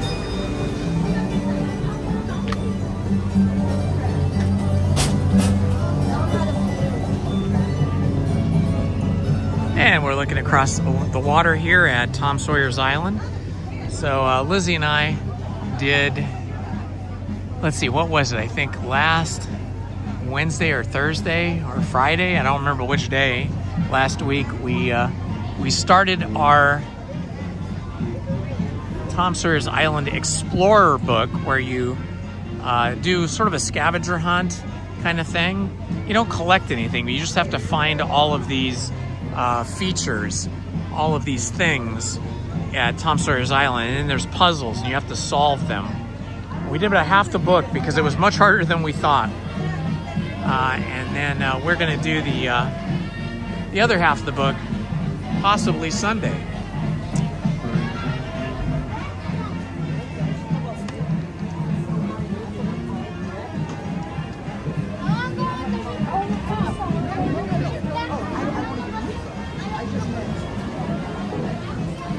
Yeah, Angel Castro Van Loo, usually when you do something against the Disney rules that is, you know, really extreme like that, usually they ban you from the park for 6 months to a year.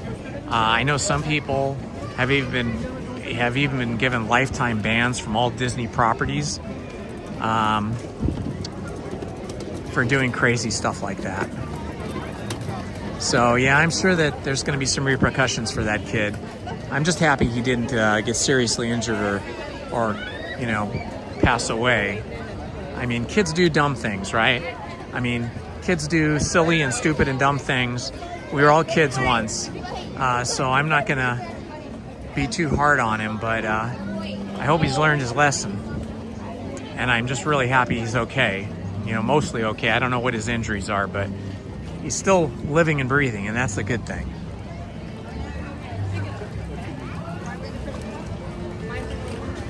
Okay, I gotta go into this Western shop over here, the Crockett and Russell Hat Company, because they often have Western themed merch here that they don't have anywhere else in Disneyland. Like that really cool Jessie and Woody and Pete the Prospector shirt. That's really cool.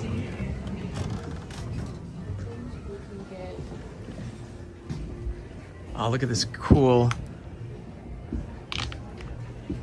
Dry Gulch Rodeo with Woody and Bullseye, and that's really cute.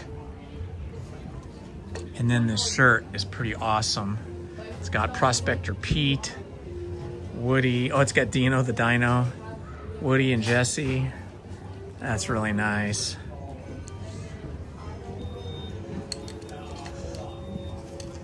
How much is this shirt? $70. That is really nice. I just do not feel $70 rich enough to buy it. Oh, they have it in a V-neck too.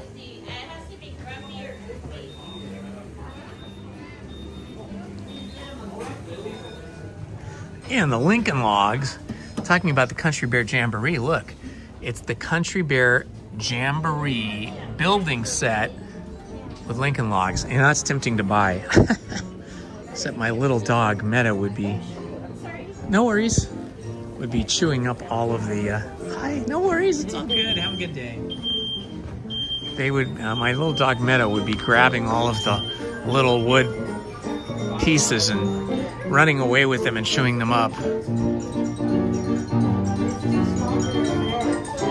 Here's where you can buy your Indiana Jones hats. These are really nice oiled leather hats. Very nice quality. They are not cheap though, $110. Yikes. But that's like really cool, authentic Indiana Jones hat. They look awesome, but you can really only wear them in cooler weather because it'd be too hot in the late spring and summer here.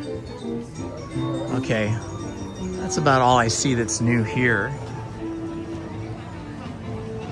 Yeah, it is different from other shops. That's why I like to go into that shop. It's all like Western-oriented gear. Kind of like the shop that's across from, that's over in Grizzly Peak. There's a couple shops there that have unique merchandise. One is next to the Grizzly River Run, which is the Grizzly River Run or Grizzly River Rapids Outfitters. They have stuff there you can't get anywhere else in either park. That's all sort of camping oriented and adventure camping oriented. And then the other place is right across from Soarin'. There's a park, not a park, a shop across from the attraction Soarin', where you have they have like Smokey the Bear merch there and other kinds of, again, camping, sort of national park oriented merch.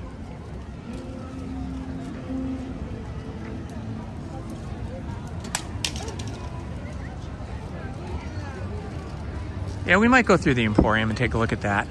I always like to go to Cole Brothers and see what button-down shirts they have there, but I don't know if they'll have anything new there, but maybe in the Emporium they might have new t-shirts for the summer. And I know they're getting some patriotic, like Americana red, white, and blue merch in. I've seen some of that already. So one of the things I'm thinking about doing here, coming up now that we're in summer, this is what, the third day of summer, is I'm thinking about using my action camera and live streaming with that as opposed to the phone. Other places outside of Disneyland, not stopping Disneyland, still continuing with Disneyland a couple days a week like I do now, but maybe taking you guys to other places in Southern California that are just places of interest. Maybe in Hollywood, Beverly Hills, other places in Orange County, just some different places. Like, one of the things that I like, maybe you guys don't like this, one of my daughters really hates this, she gets depressed about it, is I like to go to old cemeteries and go look at all the statues and the headstones and find all the celebrities that are buried. Like where my parents are buried in Glendale, at the Forest Lawn Cemetery in Glendale, which is one of the biggest and oldest cemeteries. There is a ton of movie stars and singers and celebrities buried there, including Michael Jackson. And that's at the Glendale Forest Lawn Cemetery, sorry. But then there's the Hollywood Forever Cemetery, which is a really old cemetery as well. It's in Hollywood, and I think Marilyn Monroe is buried there, and a lot of the like early 20th century to mid 20th century movie stars and singers are buried there. And then there's another cemetery that's sort of hidden away behind some high-rise buildings that is in sort of the Wilshire district. So I don't know if you guys have any interest in that, or if that would be boring, you just want Disney live streams. So you can let me know about that. But that would be in addition to the Disney live streams I already do.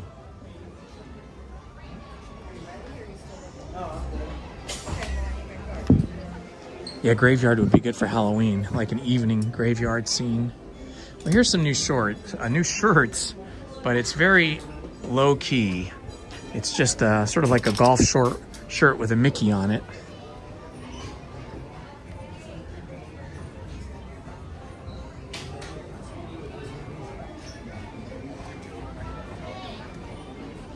Yeah, we could definitely go visit Michael Jackson. I'm not sure if we'll be able to live stream in there because I know where he is in there. He's in like a mausoleum, and it's all marble and granite. So I'm not sure we can get any cellular signal in or out of there. But we could always make those videos and then post those as... I like this beast one. Haha, that's cool.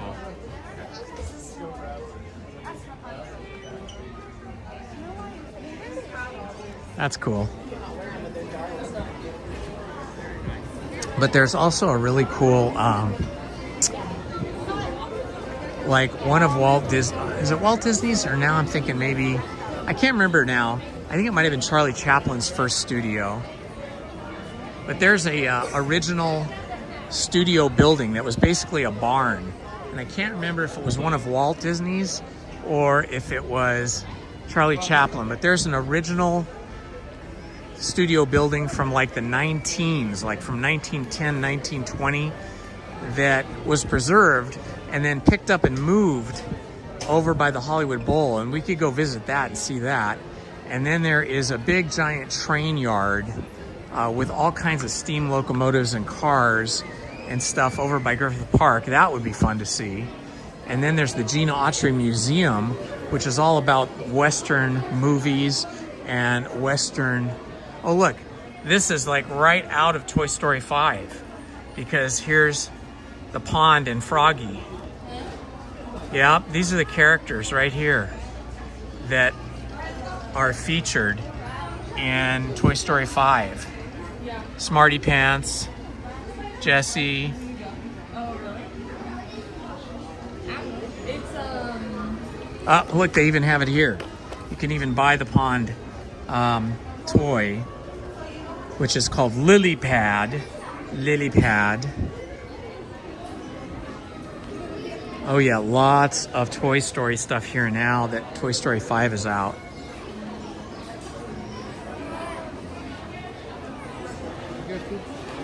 Yeah, I love Griffith Park. I love hiking Griffith Park. I love the observatory. There's so many things I love about Griffith Park. I love this bag. I would totally get this heavy-duty canvas tote bag. It's $30, but you have to spend $40 or more on other merch before they even let you buy the $30 thing. So, I don't love that. I'm not sure what I would use that bag for anyway. It's just kind of cool to have.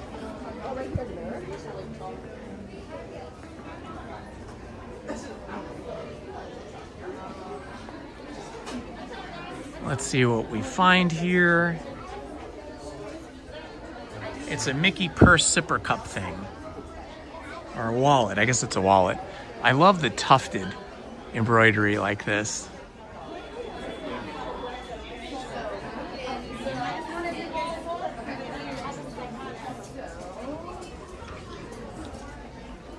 Chippendale kids sort of pullover sweatshirt thing.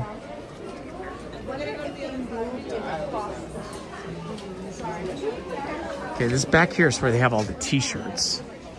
Let's see if they got any new t-shirts in. Uh-oh. It's Grogu and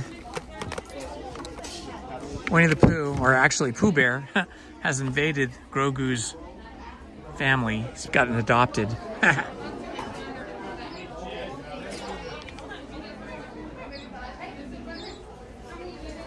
You are welcome, Jalapeno.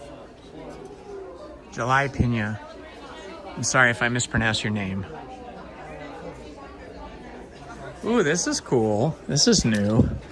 It is Hyperspace Mountain t-shirt. That's pretty cool. Star Wars Hyperspace Mountain. They didn't even have that during Season of the Force. This is new. In the Goofy movie, this is a new shirt.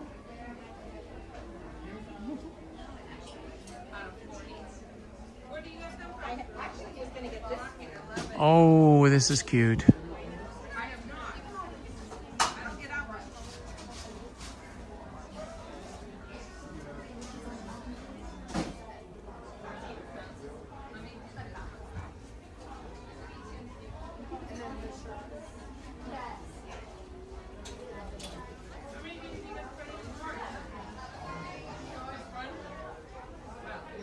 Oh, this is neat. This is really neat. It is the Disneyland ducks. It's a duck family.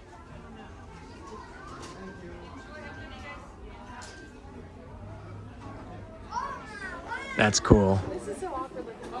I love that they are celebrating the Disneyland ducks. Hello, spring. Okay, now we're in summer, so this should go on sale soon.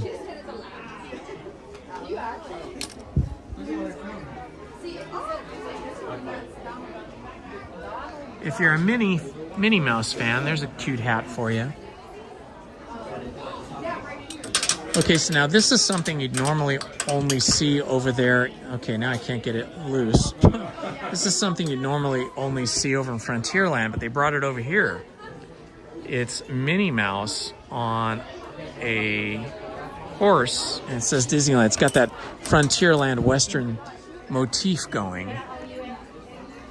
Fans of Lilo and Stitch, there's Stitch and Stitch Friend, who I can't remember the name of.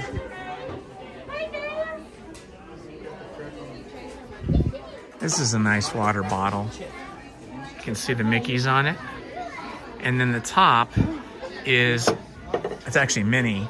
The top is a Minnie Mouse like lanyard hook thing right here, so you can hook it to your belt. I don't know if you can see that. See that? It's got a clasp. Oh, here's the Mickey. Okay, so there's a Mickey and a Minnie. Those are pretty cool.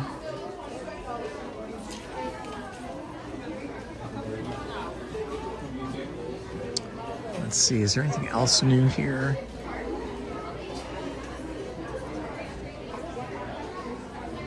This Mickey hat's kind of cool. And then the cavalcade of characters that we always see.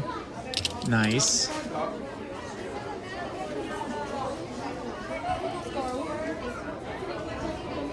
Oh, the Small World purse.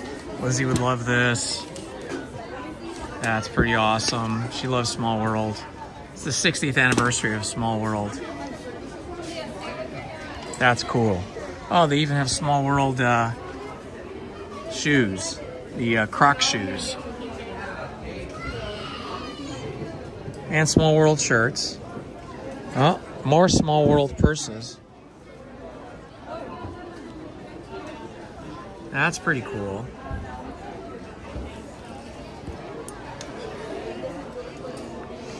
Oh, Small World sipper. Water container. That's actually the nicest water container I've seen today. Oh my gosh, this is new. This is a Small World 60th anniversary shirt. Button-down shirt, loving that.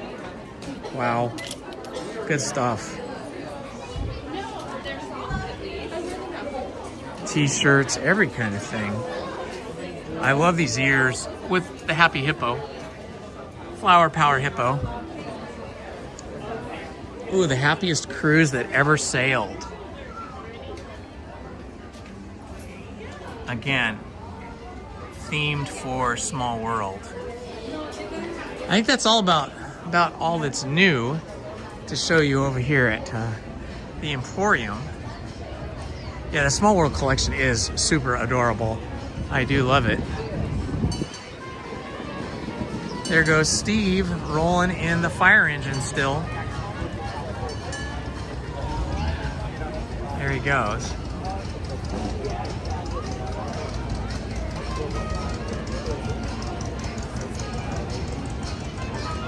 All right, my friends, we've been live streaming for 4 hours. I think my battery is running low, and I mean my personal battery. Maybe it's just lunch has made me sleepy, but I do need to get home. I've got some chores to do, and I should probably go to the gym and exercise and work off some of this ice cream I've been eating every night for the last 2 months. So I want to, first, before we say goodbye, I want to say thank you to all the moderators that were here helping today, and even the moderators that weren't here today. So I want to say thank you to Manny Uncanny, Stephen Kenyon, Krista Hackley, Paul's Epic Adventure, Tom Does Time, Andy Redu, oh my gosh, it's Judy, Rachel Castro, Disney cast crew member Monique, Beach Bandits Metal Detecting, Tiffany Johnson, Checkers, Jacob Herring, Omar Octavio, Ultima Randall Loza, Checkers, and Heather D. Smith. You guys are awesome, and we appreciate everything that you do for the channel. I can't say enough for you guys. You really make things great. So my friends, thank you for joining me, Indiana Holmes, on a Tuesday for some fun adventures again. Lizzie and I will be back here on Friday for Rope Drop, and the plan is to rope drop Pirates of the Caribbean. But even if Pirates is not open first thing in the morning, we will stick around until it does open so we can take you guys on Pirates of the Caribbean, and you can be the first ones to see what the changes are from the refurb from Pirates of the Caribbean. That will be Friday. And then Lizzie and I will be back here on Sunday. So again, thank you for joining me, everybody, and thank you for the super chats, those of you that contributed to pay for my lunch. I appreciate it so much. This has been Indiana Holmes. Love to you all. Bye-bye, everyone. See you on Friday and then Sunday.